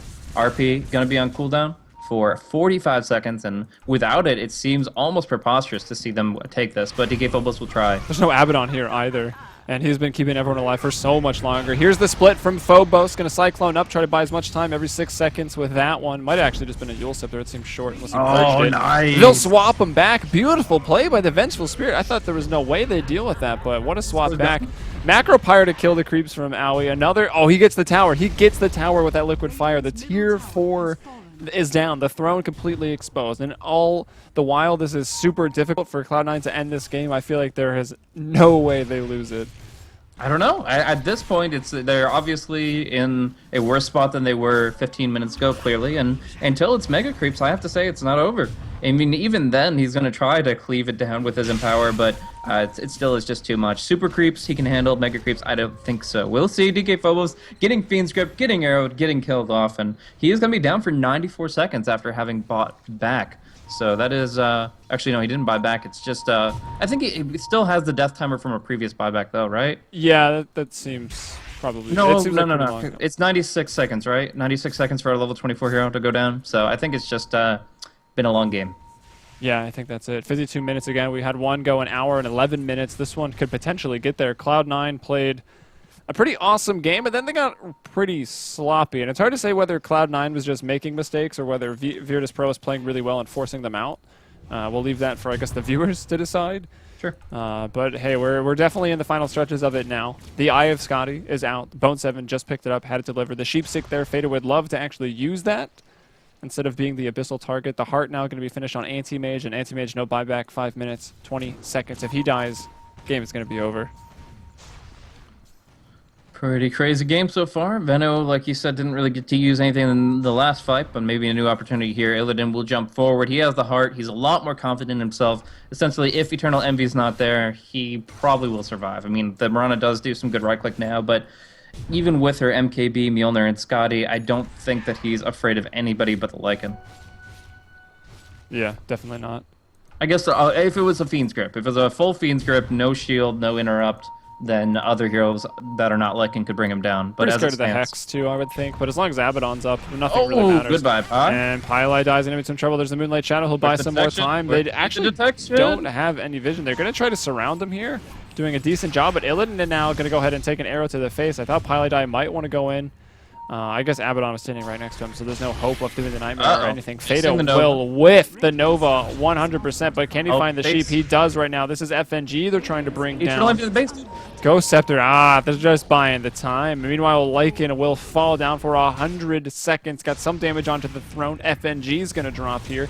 And now that Lycan's dead, Illidan not scared of anyone, as we just talked about. The Sheep's even on cooldown, and Illidan just going to go ahead and clean everybody up. Blinking over onto Bone 7, getting the bashes, finds the kill there. 3 on Cloud9 dead. Ancient still under attack. It's AUI that's just trying to end this game now with the Liquid Fires. He's going to try to blink away. He's also got the Hex up on that support Jakiro, and the Throne does not take much damage at all, just about 750. And AUI probably going to die for that. Yeah, tries his best to go Scepter the Yules. He does have the blink, but DK Phobos, he doesn't blink in time. Unfortunate, but there you go. He's going to go down here. 4 down for Cloud9. Now Fata tries to make a play against Illidan, but he needs to run. He needs to blink. He needs to hide, because there's no way, even with Hex, that you do anything to this guy. He's fluttering away. He says, come at me, and if he had vision, he would be abyssling right now. But as it stands, the Venomancer distracts him. The Courier goes out for Magnus to pick up what I believe is a Refresher Orb. Yeah, 675 gold off of that one. And Roche is going to be spawning in just 30 seconds here, not even. So, very clutch Roshan timing. It's going to be almost down to this Roche who takes this game. We saw how impactful the Cheese can be in the fight on the top lane, and obviously Cloud9 are going to be gunning for it. But if VP Polar are able to disrupt that for the first time this game, that would be absolutely immense. Yeah, to be fair, I mean, Envy's been dying, so it's not going to just be one team fight that VP Polar needs, because Envy, he hasn't never used the buyback, right? Like, he still has buyback, Jakiro still has buyback, so even if they get wiped and VP Polar are able to start pushing into the base, the buybacks for Cloud9 still going to be there, so there's a hope of another defense, but the game is hard, I think is the summary. VP Polar versus Cloud9 right now. Mag going to come in with another great RP onto 2, and a Bone 7 with that Scotty. Picked up an S&Y even as like his 5th item, but the split here from the Panda, a little too much to deal with. Bane is down. Aui's about to respawn, and I think they're going to get faded here. He'll go into the Moonlight Shadow. They have not been carrying this detection around. Do they even have that gem? Gem is on little for VP Polar. Yeah, so he's had it, and he's just nowhere near the fight. He can't be, because he dies so quickly, so it's weird, but essentially they don't use it against Moonlight Shadow, they're just dewarding with it. Anyways, in mid lane, we're going to see the tier 2 drop very quickly to the double damage anti-mage. Right now, hitting with the Vengeance Aura, he was over, I think it was about to 700 per auto attack with the Vengeance Aura, but yeah, there we go. Oh, the big cleave, the big right clicks, and they're going to bring down Bone. Eternal Envy blinking away, but they're in pursuit. They'll swap him back, and they will get this kill. This is immense. Eternal Envy has buyback, but he will be forced to use it. Aoi, Sprat, split pushing down bottom. Absolutely insane timing for VP Polar. I'm not sure what Cloud9 were doing there. Just jumping in 2v3 and assuming this game is in the same state that it was 30 minutes ago, which I assure you it is absolutely not. It is not. It's dead even on gold, and it's getting there in experience, and let's not forget they were about 16,000 gold ahead, but this is a big push. They gotta go. They're going to cancel. Fata is going to cancel with the sheep stick. He needs to drop something. He's dropping his treads. He's getting a TP scroll, but he gets hexed. I think that was too early. Yeah, a little bit. They needed to be able to cancel the TP. They gotta try to keep vision, but they can't stand out too far because otherwise Illidan will just kill them. Envy bought back and got Boots of Travel to go bottom, where Mag and Little are defending right now. Mm-hmm. And that pulls Anti-Mage back off the top lane, so they're still not able to get much. They're always going to have the threat of the base getting that's huge. I just mentioned they haven't gotten that all game, but if EE gets the Roche, then I guess it really doesn't matter. He's getting MKB bash procs here onto the Roche. They're just kind of slugging it back and forth. The little guy versus what's the Mike Tyson's punch out right here is essentially what we're looking at. But a little bit of Wolverine claws in the action, and if this goes the way of Cloud9, they're looking damn fine because they have the Aegis or the Cheese on EE, and they have the other on another core, maybe Fata, since he's been going down quite a bit. But the end result is still the buyback on cooldown for Lycan and Lycan alone, and they do Refresher Orb available for Magnus, which is just crazy important. Why are they having such a hard time with Roche? They don't have any lifesteal anymore, no Vlads. Oh yeah, he sold the Vlads. And Roche, I guess, does scale pretty hard when it gets to yeah, he does. This is 58-minute Roche. This isn't your... It's practically Dire Tide Roshan right there. If only it was given. Without the other abilities, I guess. That'd be pretty funny. If Roche randomly sunstriked people. If anyone was in the pit, Roche just started randomly throwing sunstrikes. That'd be awesome, actually. Anyways, no buyback for 5 minutes, which is the big story here. I can only assume, yeah, Aegis is over on to the Lycan. So he's got 1 death in him. I'd like to see him try to fight without using his shapeshifts, but I guess if he dies first, no one else lasts that much longer. Will he even have time to get into the shapeshift afterward? It's kind of hard what life he decides to use that on as. They're at the door right now. Anti-Mage is at your door this time. And he's bringing down that tower very, very quickly. There's no fortify for another 1 minute and 40 seconds. Cloud9 probably hitting themselves in the head right now, the way this game has turned out, given how good it started. At this point, racks don't matter at all. It's all about the throne, all about the tier 4 towers that make the throne immune. That's all that matters. Like in BOTing to his Wolfies, and he's going for the throne itself. Backdoor protection is not up, but the fortification is. TP's Illidan, his TP is available, but he's being Fiend Script. He has no Abaddon support. He blinks out, but he's still down to 900 HP. Eternal Envy dropping low as well. That's big. He's got buyback, though, so that's actually just faster than a TP. He's back to the base. Everyone's actually back to the base. They'll bring down the Lycan. Again, this might be it. No, he gets the blink out, but he has no shapeshift. Juke here. Oh my god. I think Little's the one still holding the gem, yeah. And yeah, that's the problem. They need the Initiator to have the gem. The Brewmaster can carry it with a split, or maybe Mag with the... Yeah, the Force Theft, the Blink Dagger, just say in pursuit. Right now, they just can't kill people that are Moonlight Shadows. Really close to FNG. Although if you hit him, it's not like you can jump on him and kill him. Go, Cardi, go. 570 HP on the range racks. Well, you said racks don't matter, but I feel like the one that does is the only remaining one. In that situation, I was saying if Envy goes for racks there and they just get to push into the dire room, that's where it doesn't matter. If it's a war of attrition, then of course the racks is of critical import. I was even going to say TP's away from the... Okay, it was a detection thing again, right? I'm sure it was.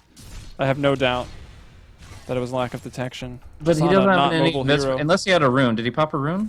No, it was... A tornado was off cooldown as far as I could see. I clicked it right when the TP finished, so maybe it was like a fraction of a second too late or something, but Venno gets out one way or another.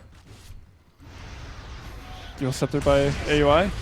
I don't know what he thinks he's doing. I guess he'll be okay. Illidan not going to go for the he's been doing this all game, and he's managed it.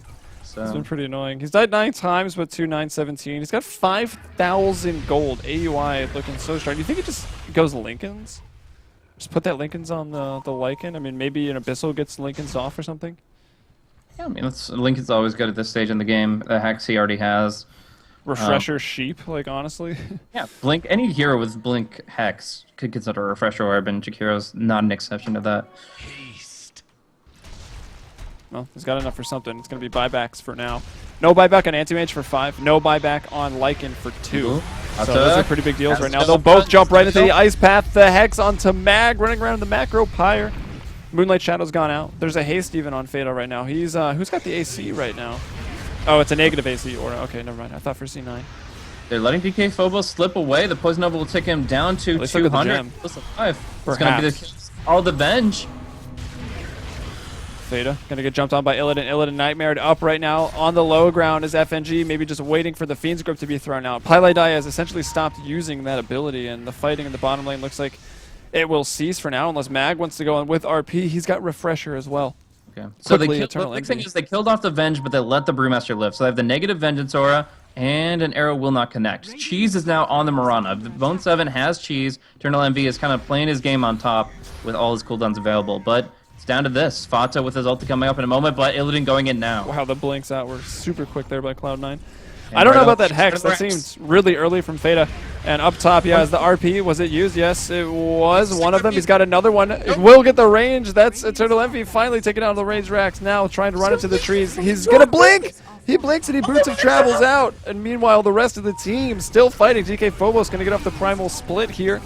Rock out onto Pylai. Bone 7 definitely falling. There's no Mana Void, but they don't really need it. Pylai maybe going to drop AOI, trying to keep him alive right now. Meanwhile, Eternal Envy healing up in base as his allies will drop down, but at least it's the range racks that has fallen here. Half health on the melee. I don't know, man. If they had just refreshed RP'd for the Lycan, they would have killed him. Spot in the game right now. But as it stands, only a half HP melee Rex is keeping them in the game right now, and Yeah, Lycan is coming right back out to the battlefield. For now, it's going to be on to the jungle, but he has the BOTs, and he's already sending his wolves out. So those Invis wolves walk into the base, and if they leave it with backdoor protection down, then he's going to just take the melee racks outright. No fortification. Yeah, definitely missed a big opportunity. There it is.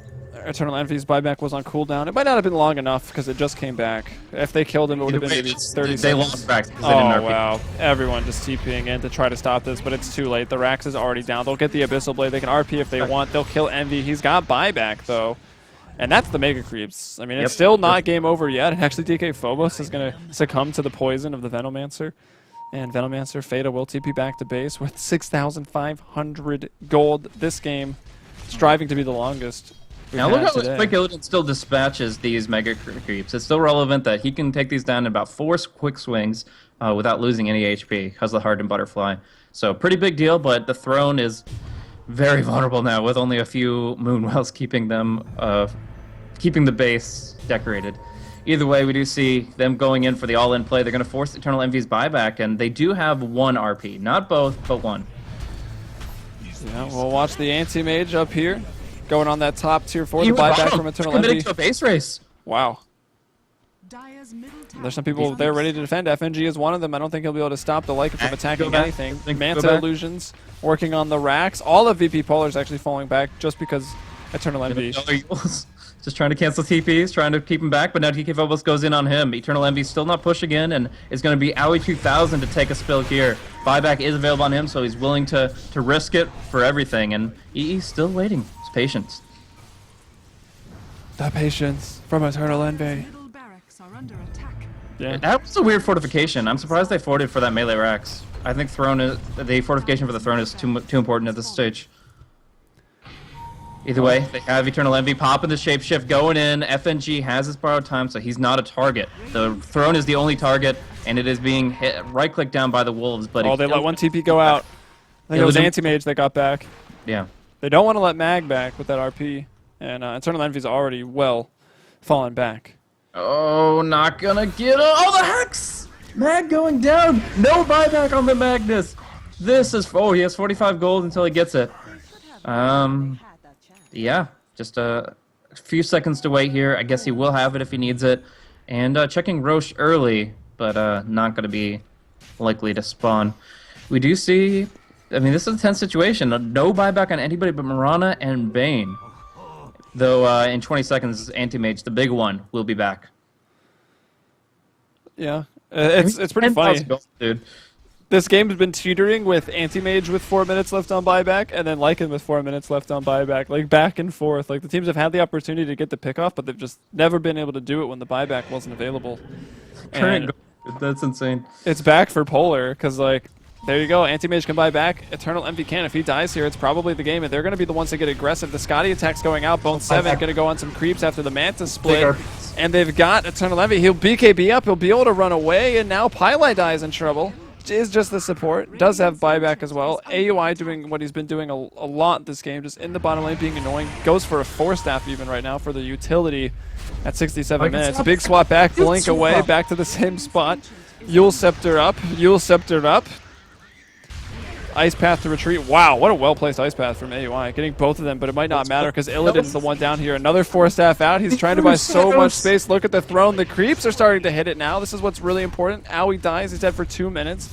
They're bringing the big creeps back into the fountain right now, so their back's up against the wall. Throne taking some damage. I think it's regen to full HP a couple times already, and now still down. The reason Owie dies there is because of the pure damage changes in 6.82. Wave of Terror and Urn were both canceling his Blink Dagger, nothing else. So when he was ghosted up, they were able to cancel his Blink with the friggin' Urn of Shadows. And yeah. Good item. Stupid item. Jeez, that's ridiculous. But I guess it's a pretty low value 6 slot under other circumstances. But anyways, Illidan down bottom takes an easy tier 2 through backdoor protection if he pops the Manta. But right now he's holding it and just chopping away. There's the Manta. So Arrow will come out, taking down an illusion, and might force Illidan to leave this tower to regen. Yeah, this I don't know if he finishes it. He's committed. He gets it. But top lane. Yule Scepter up, Fada. That's Little putting him up in the sky. Fada gonna try to push. Just drop some Plague Wards around this Ancient or something. Meanwhile, Illidan trying to push the bottom lane. Ancient is under attack. The creeps trying to bring it in, and Eternal Envy falls back once again. Just forcing. They're gonna wait 3 more minutes, like guaranteed. And Roche is up too. This could be the next big area of contest. Everyone in the area for Polar just left, so I think it's going to go the way of Cloud9. They've got what? This is going to be 4th or 5th Roshan this game? Roshan with 16,000 HP right now. Let's see the buffs on this thing. Why is it... Oh, because the Desolator. I'm like, why does it have any armor? Oh, you know, Stygian. But yeah, he's pretty big boss. 16,000 HP, just chewed through in seconds here from the lineup of Cloud9. They will put Aegis on the Lycan. They will put Cheese on Pilot Eye for now. And yeah, soon enough, they'll be looking to just all in on this Ancient. These Mega Creeps are still pretty easy for Illidan to take down, but everybody else will struggle. Like even the Brewmaster, his big crits, his Empower, he'll be hitting away for several seconds before he actually clears it out. I don't know why Illidan is farming Ancients, by the way. He has 13,000 gold. You don't need any more money. It's a habit, dude. You're just like, what do I do? It really is. But when you're at 913 CS, when you're at 750 GPM over 70 minutes, let somebody else clear the Ancients. Just counter push, that's all.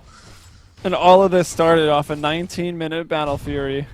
Now he's up to 900 big boy last hits. Look at these graphs. This golden experience graph before the final clash here. Oh, BKB comes out, DK Phobos. Not connecting with anything, and that is a 5-second BKB, so a short cooldown. I feel like I need to showcase view the creeps, because like you don't see the Megas that often, and they got their new upgrade. Cool. So they look pretty cool. Did you show the golden experience graph though? It's fucking ridiculous. Yeah, I did. It is a bit ridiculous. Wow, Fada jumps in, by the way, while I'm in showcase view. DK Phobos. Yeah. Oh, he gets RP'd! He should have buyback if it's not on cooldown. Yeah, he wouldn't play like that if he didn't have buyback. Yeah, he's got buyback right now. DK Phobos will get the kill. That's the primal split. Gonna be thrown out there. You should play like that at all, but I would also have argued that. But nevertheless, at least he has buyback. Like, where could they be? Our creep are pushing into the base in every lane. I think I'll go in 1v potentially 5. I don't know. Crazy decision, but he made it. Probably why Cloud9 is in the situation right now. And I think right now this just hit the longest game of the day. I wouldn't have guessed we'd have 2-hour and 10-minute games. We had a lot of short ones as well, though. So, yep. So now we see this situation where we have the super farmed Lycan popping his shapeshift, looking to go maybe for a Rax play, maybe an Illidan Storm Raids play. He's all by himself, but a beauty in from the Abaddon. If they don't kill this creep, he'll get the shield. Illidan gets to pop everything, but he doesn't get to TP home. And some support coming in. Mag with no RPs, actually. Look at that. He does have one. Okay, I don't even know if that matters. We'll see the Ancient taking some hits here. 3K. And yeah, they do disrupt the TP, but Anti-Mage is still able to blink out here. Now, on the courier that just died is Refresher Orb for Illidan, but all that would be refreshing is an Abyssal Blade. Yeah. Well, I guess BOTs maybe if you really need that much mobility, but generally speaking, you're just refreshing Abyssal Blade. So, yeah, he's just rolling in dough, and I think that was like no, they don't have 2 couriers. I thought that was maybe like a pocket courier for him, but it is the team's courier that they do lose. In other case, it doesn't cost too much to buy a new one. Dagon continuing to go up on Fata. He loves this item because, especially when you get up to 5, it's a very short cooldown. You can, hell, if it's Mega Creeps with Mega Creeps, you can tip the scales with it, like whatever. Yeah, it's got the Veil too, so that's a ton of damage coming out. You can blow up the supports. You might be able to make sure borrow time doesn't happen. Like if you burst that damage, it won't proc. Seems like a sort of a long shot, but I guess you could go for it. At this point, whatever works. I think maybe Ethblade is better, though. I guess no, you don't go into Ghost form when you shoot it anymore. Some defensive aspects to that item, as well as the burst damage. But whatever, Fada goes for Dagon. He's been playing pretty reckless for a lot of this game, so why not go for the Dagon now? In the tree line. And they're going to go onto Phobos, the Poison Nova. And he's going to get away. I mean, we've already seen how much the Poison Nova with his abilities and also the Veil of Discord is just killing people. Jump blinking, and the shift Q blinks off of BOTs nice with swap. the shift active, but there's the a swap RP. into super RP. RP Another number RP. 2, not even needed because they want to wait for the Aegis to come out. No wolf form. There is buyback, but the death of Eternal Envy once more. This is his 7th death this game. All of them very consequential. Yeah, I don't know, man. He's, I guess he's only died 7 times in a 70-minute game. It's like a death every 10 minutes, but there were some pretty questionable plays strewn. He's had a lot of this Aegis game. deaths too, right? Like he's had at least, that's I true. think, He's 3 probably died like Aegis 14 ones. times. Man, this game, it's so intense. It's so difficult to push into this, but as it stands, the big deal is bringing down this anti-mage twice. He's the one who's clearing out these creeps. Everybody else can just kind of barely do it. Like DK, Phobos, with the Empower, he can take it down one chunk at a time, but it's not nearly the same. Actually, I think there's a point in time where Brewmaster gets a Battle Fury too. Just to clear down the Megas. Yeah. Oh, He's he might just be, hexed. might Yeah, I be think going he's to the dead. grave right here. Where's the Dagon? BOTs. He's not going to throw the Dagon? I'm surprised. I mean, why not? He got a ton of mana to work with. Okay, no, I he think doesn't at all. He would have killed him if he just Dagon. He might still I kill think him. he's dead anyways. He is. Oh, he's, BKBs. I can't even see the buff of BKB. Apparently there's a cap on buffs. But back in the base, Illidan gets arrowed. Now he's hit by the Fiend's Grip. And FNG, who was nightmared up, could not dispel it. Now he dispels it. Illidan goes for the TP. It's canceled. He's down for 120 seconds, or more likely until he buys back. FNG, skirting the tree line, will be able to slip away. And there's the buyback on the Anti-Mage. Just in time for Eternal Envy to come back in. And this is important because all of Cloud9 have buybacks, and 2 of them have BOTs. What this means is they can bait a fight on the first life of either the Lycan or the Venomancer, and then jump back in with a buyback BOT, assuming the creep doesn't get killed off. So that's a huge advantage because they can fight in kind of 7v7 because of the fact that they only have 2 BOTs. But the big deal here is that there's only 1 AM. There are 2 Lycans, there are 2 Venos, there's only 1 AM. And that's huge. Along with that, Lycan has Cheese. So he's working with 3 health bars here if he wants to play an all-in strategy. I'm gonna go back to Fada. Why didn't he just Dagon Brewmaster? Like, he had a level 2 Dagon. He would have got the kill. And kills at this point are so big because you could have forced another buyback. Brew's one of those heroes with a buyback. Like, I don't. There's I no don't have answer. answers It's for that. just he's goofing her off, man. Won't have that in my class. Fata gonna drop down. He hexes the real one, but still taking a lot of damage here. Gets all the damage over time, but then gives Mana Void in the face. 3 people hit by the Nova, though, and this should be cleanup time for Cloud9. I'm yawning. I'm sorry. So it's been a long one, but nevertheless, very, very interesting. FNG dropping down just outside of the 400 HP threshold, so he keeps his borrow time, but he's right-clicking against wolves, gets arrowed! And the borrow time is procced based on that alone. So waiting. There's a swap, but here's Eternal Envy on the front line. Death of the Abaddon not coming back. And he pops the Lycan cheese. getting blown up. Had to use the cheese. Will now blink out with that max move speed. I hear an RP. I don't see an RP. There's just too much going on. It's a little further to the south. They'll land that, I think, onto I Fada. don't think he connected. I think he missed. Oh, but either with way, the RP. He's got another out. one at least. And let's see, Bone 7 still trying to deal with DK Phobos with the split. Pylai Die does have a Fiend's Grip. Again, ability's been somewhat useless. If he can find it here, he'll throw it. DK Phobos not able to TP back in time. And this is going to be forcing a buyback. That'll mean no buybacks right now. Fada just bought back. The other 4 members of Cloud9 are retaining theirs. And now Illidan in the middle lane trying to push it out as quick as possible. And Brew's the only one. But they killed him. He's going to force it out. And now they don't have any. That's what I was getting at. I got ahead of myself. But they gotta make sure this Drunken Haze is very effective. Like the BKB timing for Eternal Envy, he wants to take off the haze, he wants to go for the throne, but double RP from Mag here, great follow-up from Illidan, and they wipe them out of the base. Bone 7 has to go in full retreat, and a nice juicy creep wave for Illidan once again as he racks up. Nice Okay, swap. the swap in. Can they get Little's him? been doing Little's so much. under the leap. Oh my god, Lil! What a fucking play! Cyclones the leap, catches him in the base, he's down again, and they need to force these buybacks. Force the buyback on the Lycan, force the buyback of the Mirana, and then get back to defend your Ancient. That's the end game. But for now, Pilot Eye stalking up on the top lane. Down bottom, of course, it's AO 2000. They just won't let the creep waves pass those steps. Oh my gosh. This is ridiculous. This is absolutely insane. Yeah, if you need proof that Vengeful Spirit's a great late game hero, I think Little is proving that this game completely. Like, that swap has been on point. They've caught so many people off guard with it. The blink, the swap, he doesn't even have an Ags yet. No, the blink is all you really need. And then that Eagles play, holy shit, that was insane. Yeah.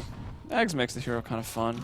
That range is It's fun. And, hilarious. Potential, but I won't say like it's something that every Venge has to have. Yeah, definitely not. There's definitely items you go way before that, but well, 78 minutes. It's the same story that it's been for the last, what, 40 minutes? The current gold graph, the current gold data. Equilibrium.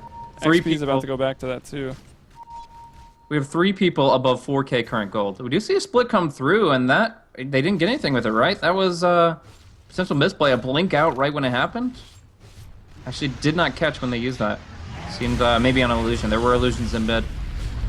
But Illidan's just like unkillable right now. They can't do anything about it. Oh. He's gonna jump in, gets an Abyssal Blade. Mana Void off onto the Bane. That's gonna force another buyback there. They're trying to bring down another lane of racks, but look at this. Eternal Envy already into that lane, trying to push it in, bringing in the big creeps. But the Cleave brothers are here, man. They're not gonna let it happen. They're not getting up that steps. They've done a brilliant job of defending this Ancient, and it's almost got up to full HP again. There's a Hex coming out onto Lil. Poor little Vengeful Spirit. Should not be getting out of this one. And Nightmare, Ice Path, everything. He goes down. Nightmare, however, was actually Roche again. dodged. Roche number 8. The 14 armor, 17,000 HP Roshan says something. But in the mid, it's the Mag double RP. Onto 2. Skewering him back. Huge damage coming out. Fatu will fall. The leap away from Bone 7. He just tries to right-click to do something with his life. But in the end, he will fall, has buyback, will need to use it. Defensive TP from DK Phobos. He's going to guard the creep wave, guard the base, but Eternal Envy still BOTs to the front. He's got double damage. The wolf is at your door. Do you have the TPs to deal with it? Right now, it's Anti-Mage coming back. And yes, they will be able to route the wolf from their base, but the fact that Anti-Mage comes back means that they're under less pressure. He didn't. It got canceled. Okay. I'm not sure if that's for better or for worse, but we do see how he's lifting him up in the air, and he will be hexed. Again, he's not actually doing anything, but... I don't think this matters. It's just pretty annoying, and now Illidan says, I'm sick of that, but there's that Force Staff, that one coming out from Pilot. He finished it up. They're going to force Illidan in. Bane's going to Nightmare, or excuse me, Abaddon's going to get himself Nightmared up. Eternal Envy, meanwhile, hiding in the trees over here on this off lane. Everyone pushed back into the base on the side of Cloud9, not wanting to give any pickoffs. Gonna let Eternal Envy try to do his thing, and... well, Cloud9's going to try to win this game. I don't know. I feel like they're trying to lose this game. VP's clearly trying to win. Oh man, this is absurd. I mean, I think it's been over 10K both ways in the same game for experience. I don't think has that ever happened in the history of Dota. I honestly have not seen a graph that went that way. So there is a real possibility. Look at all the kills that when you pull up the experience graph, it's just like almost a solid line. Jeez. Bit of downtime between the 40 to 60 minutes. There's a negative Vengeance Aura on the Mirana, I believe. Yeah, Avenge died to Mirana, yes. So they want to stay out of the pit, let EE do it with full right-click damage, no negative Vengeance Aura for him. They'll keep smoking, they'll keep looking. If they kill off DK Phobos or somebody like that and then go in with the Roche items, that'd be big. But for now, they're just moonlighting it without taking Roche. They just want Phobos, they get it, and it's not going to be a fast enough BOT from the Abaddon. So Phobos will go down here. And we look back at top lane. Illidan, FNG, just chilling out, looking for that kind of final push in. But when it comes down to a raw base race, there's no way that they would beat out C9 if EE has everything he needs. And they go for the Roche. All right, back into Roche number... I've lost count. I want to say 7? I honestly didn't have a good counter on 3 or 4. Neither did I. Let's say a 10. This is the 10th Roche. Aegis and Cheese going to go down. Maybe we're going to find like some sort of Easter egg in this game. Like maybe the 10th Aegis or Cheese will look different or something. And no one's ever found out about it before. Drops a crunchy frog. Until this game. It releases a new hero. Wow. That's creative. That'd be pretty funny. That's why Pit Lord hasn't been released. Well, we have everybody just waiting, posturing on the high ground. The farm doesn't matter. I mean, again, looking at the current gold, there's almost 16,000 gold just banked on Anti-Mage. There's 4K on so many heroes. It's really just buyback resources at this point. Like, nothing else really matters that much. And, I mean, you could look at potential refresher orbs and theorycraft about where they could go there, but end of the day, it just comes down to positioning. Who has buyback, who doesn't, who's alive, who's not, and in what base they happen to be in. Boots of travel, boots of travel, boots of travel, boots of travel, boots of travel, boots of travel, boots of travel. That's how many there are in this game. Almost 10. And I felt the need to read off all of them. You're welcome. Okay, We've so also he got... did get his refresher in the end. Whether or not he gets to use 2 abyssals off of that, I don't Yeah, know. I was just about to do the refresher count. Refresher, only 2 actually. I guess there's not so many of the refresher ability heroes. I feel like even... Poison Nova for maximum damage. Yeah, I feel like Poison Nova could... I feel like Dagon 2 that you don't use is better than... Oh, Mag getting veiled, getting hit by everything. But Fanta, a little bit unsure. He'll get the Dagon off this time, but back to base, he BOTs and he BKBs, and he'll be okay.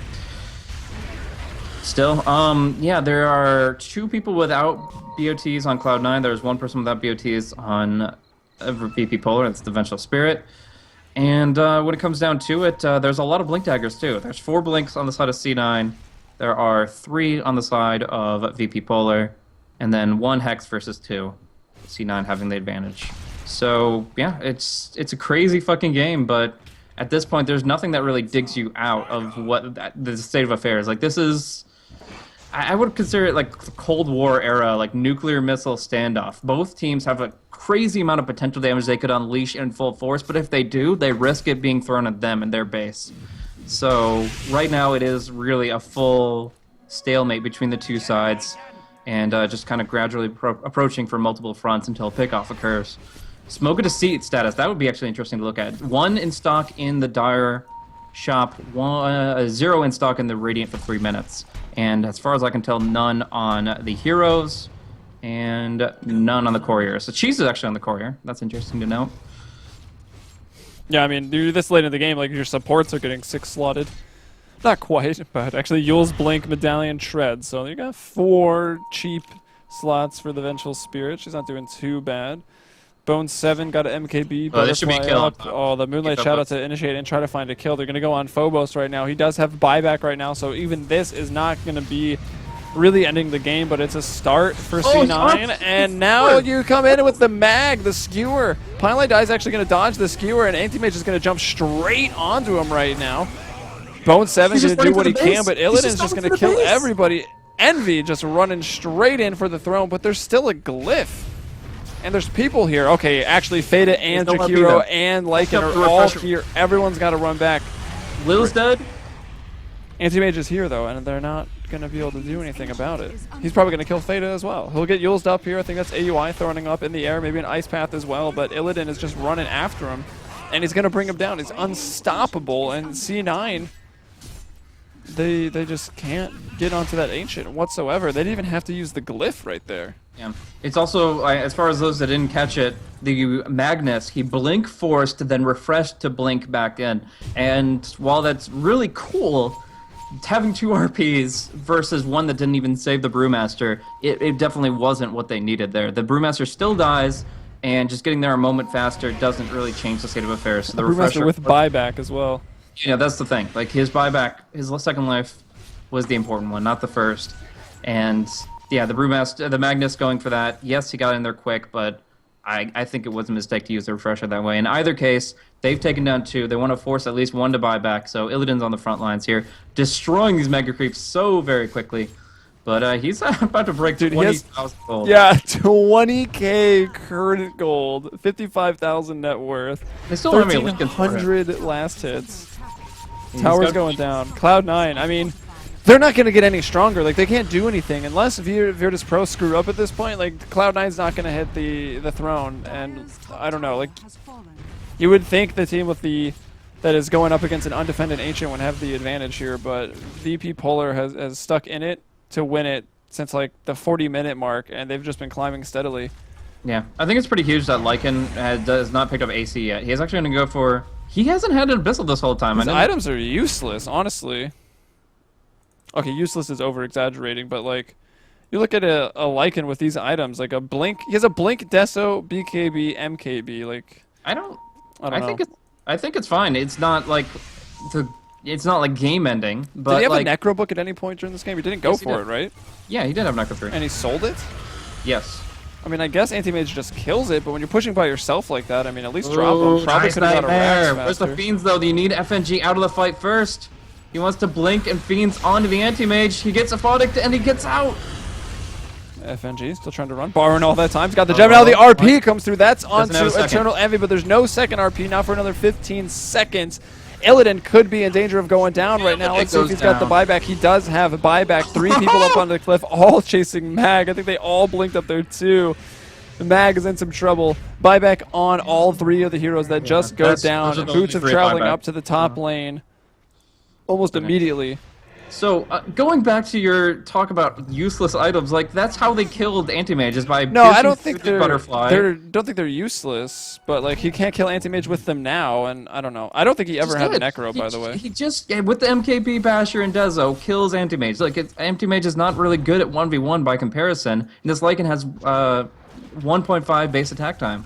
My real point was that he wasn't even like hardly 6 slotted. Like he's bought and sold so many items. Yeah, he was sitting with that. 4 items. You look at Anti-Mage, 20,000 gold with a freaking Butterfly, Manta, Abyssal Blade, Heart, like all the right items. You know, I definitely agree he wasn't 6 slotted, but it's not like he could still do enough with what he had. And he still had room for progression as well, which is all good. Eternal Envy going in with the Shapeshift, blinking right onto TK Phobos. Huge kill if they can pull that off. He does get bashed, but he gets a split, and this is a lot of time wasted for EE. They're backing off, forced 2 buybacks, 1 on Mag, 1 on Abaddon, but end of the day, the game is still afoot. Actually, buyback on Anti-Mage as well, but he's taking it like a trooper. And Feeble doesn't even take his green numbers down very low at all, as he just clobbers these creep waves and keeps his Ancient full. Yeah, it is actually almost all the way back to full health. There's a ton of creeps in his base, but Cloud9 still can't even take a fight. I don't even know, man. This game is beyond ridiculous. I don't know, 1 arrow could do it though. Like at the same time, like if you make sure that you kill the creep that FNG is BOTing to, Anti-Mage out here like this. There's that arrow! Bone 7 actually does a lot, but I think the blink will be here, yeah. Yeah, no, it has to be a 2v1 situation, but in that situation, like, it would be insane. That's why I was calling out, because I saw Bone 7 moving, but I was expecting a BOT. I was expecting maybe Lycan to jump in or something, but doesn't happen. He still doesn't have that Abyssal Blade, and still has to save for his buyback, right? Yeah, he still has it, and his unreliable gold count is 3,500, so, and that means only 1263 is reliable. Alright, moving on across the map. Why is he still farming? Can you tell me? Why is Illidan, like, he could just stand still? That's the big numbers. I mean, obviously you want to push the waves, but Ancients, yes, really? I know. I called it earlier. The farming Ancients is not his job. It's silly to. It's fun to have the big numbers. I mean, he's probably over 1,000 last hits. Wow, he's almost 1,400 last hits. It's fun to have those big numbers, but all in all, if it's non-neutral creeps, he should be pushing out the waves. If it's neutral creeps, he should be letting allies farm to get 6 slotted, since obviously he's well beyond that territory. If anyone's just joining us... There's no Lincoln Spears this game, which is pathetic. This is a 91-minute game. Everybody could be getting a Lincoln to put on their big carries, but not a single one Yeah, has. I'm really surprised. I would have liked to have seen Fada go for one when he was sitting on like 6k gold and decided to buy a Dagon that he didn't use. Dude, it's one time. I don't like it, man. It could have been the freaking game. One time with the throne exposed for the last 40 minutes could have been the game. Sloppy ass play, man. Dagon's fine. Like they should have won this game 50 minutes ago. I honestly think VP Polar, they held their high ground well. I mean, they I think they did too, but then stop flaming and just appreciate this fucking amazing game on our hands. Like, this is as tense as it gets. Like, I've often talked about the risk reward of hyper late game Dota, but this goes even beyond that. Yeah, it really does. Like, untheory craftable. Like, there's so many variables. Well, actually, a lot of buybacks are limited right now, so we've limited them. None on Magnus for 5, none on Abaddon for 5, 4 minutes on Anti-Mage, 2 minutes about on the Brewmaster, not enough money on the poor Vengeful Spirit. I feel bad for the supports in this game. Vengeful Spirit's probably having the most fun. He's made so many big plays with this Nether Swap throughout the 91 minutes of this game. More so in the later hour of it, but... Oh, it's huge. It absolutely is. And until Bane picks up a Lincoln Sphere himself, he can always just consider it a get-out-of-Fiend's Grip free card if the Aphotic Shield isn't available. But that's a pretty big cooldown. 6 seconds. Do you think there's a way to kill the Abaddon here? Like, obviously, he doesn't have buyback, so he was killed very recently. But is there a way to actually, like, in a, like, not full 5v5, but let's say a 3v3 or something where it breaks out on the sidelines, is there a way... Totally without Venom. Yeah, I mean, you go through the borrowed time, wait it out. Upgrade your Dagon and freaking kill him.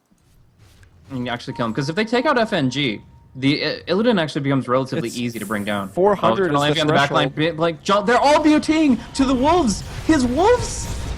I hear they're pretty good. BOTing straight into the warm embrace of the Magnus, the double RP. The Spirits are here. Illidan's there, but a beautiful Ice Path coming out from AUI. Going to keep them alive. No one has actually died yet. Illidan full HP. Eternal Envy pretty low. Bone 7 running away. Owie going to be chased up. He's the one that kept his team alive. He'll get Abyssal. He's still Ghost Sceptered for the time being, trying to run away, buying space. Creeps pushing into the bottom lane right now. The Megas. Fada's going to fall. He's no longer having any more fun. Earth of Shadows is fucking broken, dude. That's like the one of these 6 slot items you should have. I mean, your support. I feel like if you don't have an urn in a game of Dota, like your team has played so incorrectly.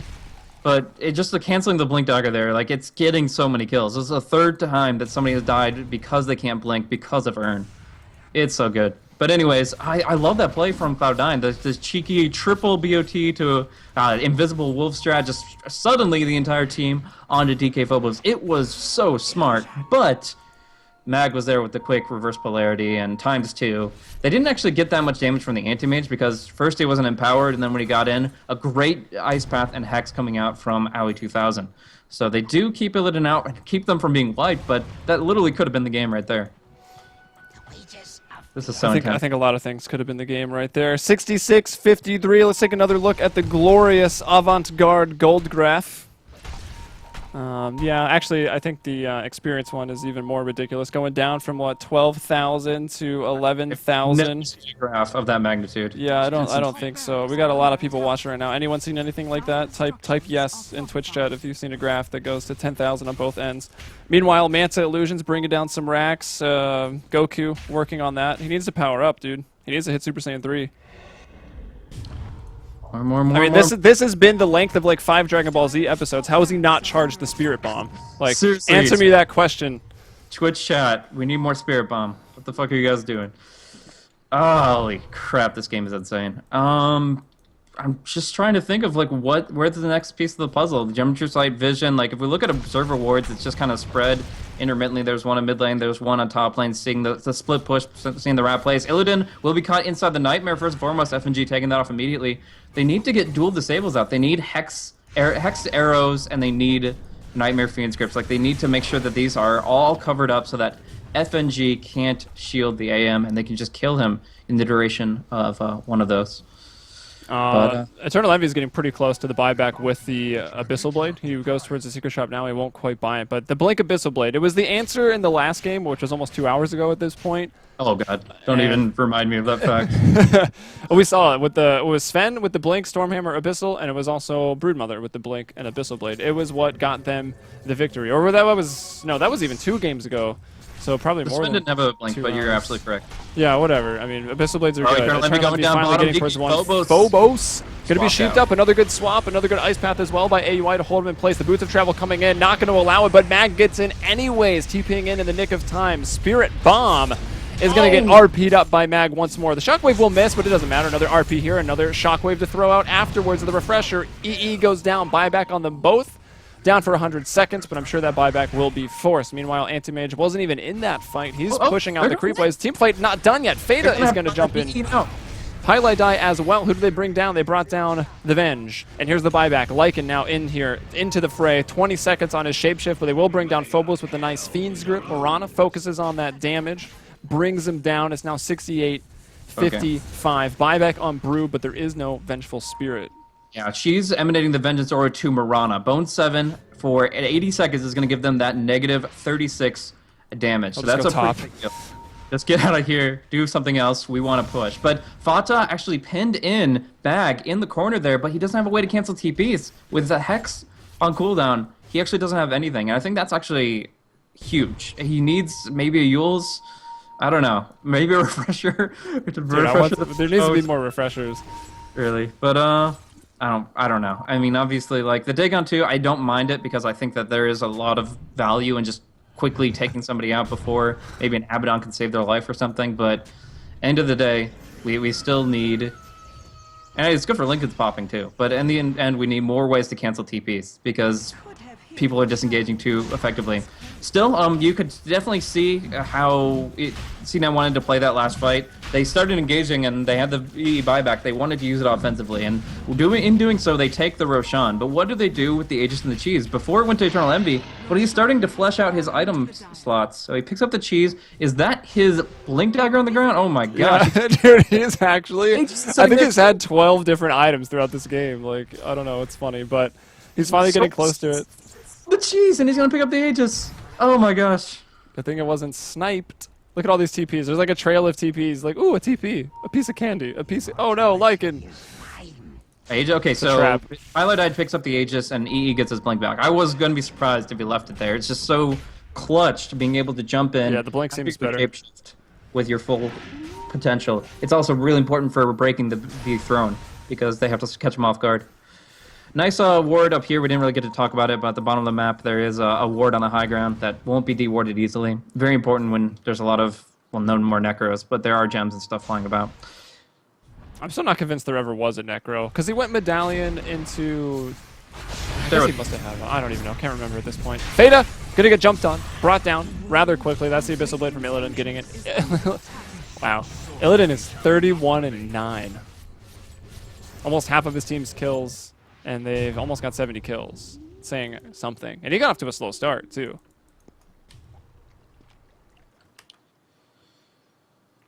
Back to the buybacks. It's really the only thing that matters. Yes, chat, we realize the graph doesn't matter. We just think it's crazy.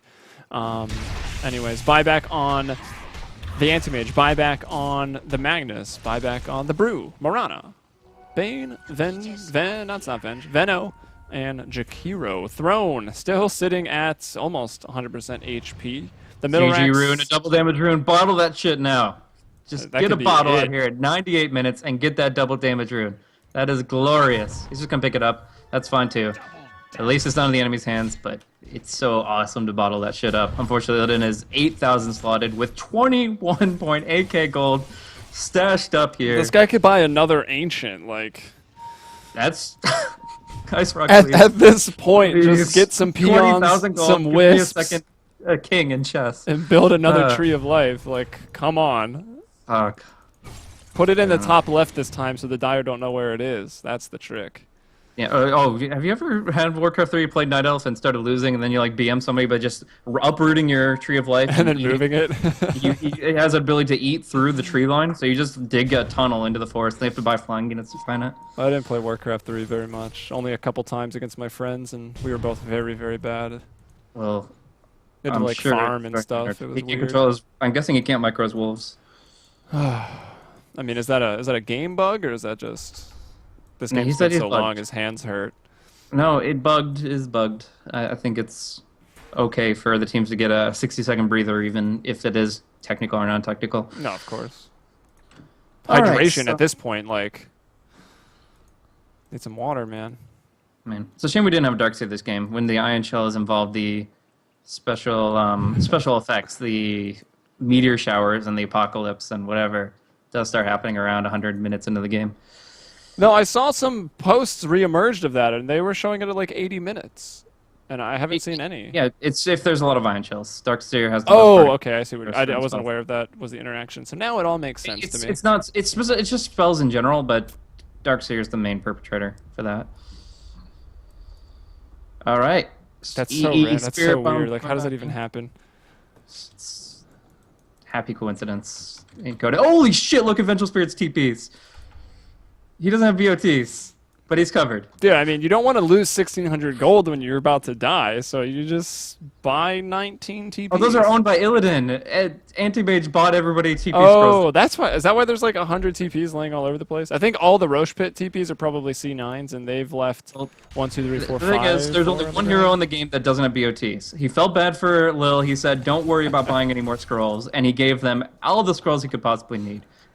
I'm sure they could You think this Anti-Mage is buying wards? Because I would hope so. I would certainly hope so. But, yeah, okay, smoke status. There is no smokes on Radiant. There are 2 smokes on Dire. Couldn't Cloud9 do something with that? I mean, I know they've been using the Moonlight Shadow, the BOT plays. I feel like something could happen with these smokes. And they're a creative bunch. They could even solo smokes for whatever Aui's doing down bottom. Does force max BKB. It's only a minute cooldown. And, yeah, he'll just walk away. Mag, by the way, Aegis. going for his Hex, but doesn't want to buy out. Aegis Oh, mid-lane, too. Pilot Die getting abyssaled. He will almost be mana voided down, but he actually gets away, and he does still have an Aegis. Odd enough to say. Now Illidan in the base. Where's Abaddon? He needs to keep him up. Yeah, they just blink out. Now, gonna see down bottom, there is gonna be an attempted RP, but he gets healed up and he'll be forced back. The Brew Split pretty much worthless as well, but a swap not gonna prevent Aoi from escaping here. Does this Jakiro oil up before this game or what? Like, Okay, so slippery. okay. Brewmaster, can he blink out? Can he blink out? No, he gets scaled. He doesn't have a blink anymore. No, he sold the blink, so no, he cannot blink dagger, out. and he's Fiend's dead. Grip. Lots of damage. Physical coming in from Bone 7. He BKBs up, gets Fiend's Grip. No Abaddon to save him. He'll be down. But guess what, guys? He's got a buyback. Yeah. Only one really lacking that's of huge importance is the Lycan. Yeah. Even Abaddon 1 minute to an on that. extent. Yeah, I mean, those are important. Don't get anybody in having buyback in this game is relevant, but the really important ones, they're waiting on buyback from Eternal Envy. 1 minute.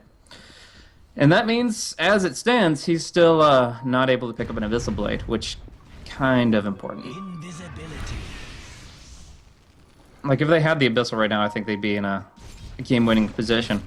Unlike the, past 100 minutes. But we do see Anti-Mage blinking up to the high ground, a little bit dangerous. The Hex will connect, but will they actually be able to bash him down? No, Abaddon's here, dispels it, and they try to turn around. FNG, fine with his borrowed time, even against the Poison Nova, and Fata forcing it out early with that nice Dagon. It's going to be Bone 7 to bring down the Vengeful Spirit, but Anti-Mage does kill off the Venomancer in turn. My life's weight in mana pay. Yeah. Brew not even going to be forced to do the buyback here as they pick off the Venomancer. So Feta down right now.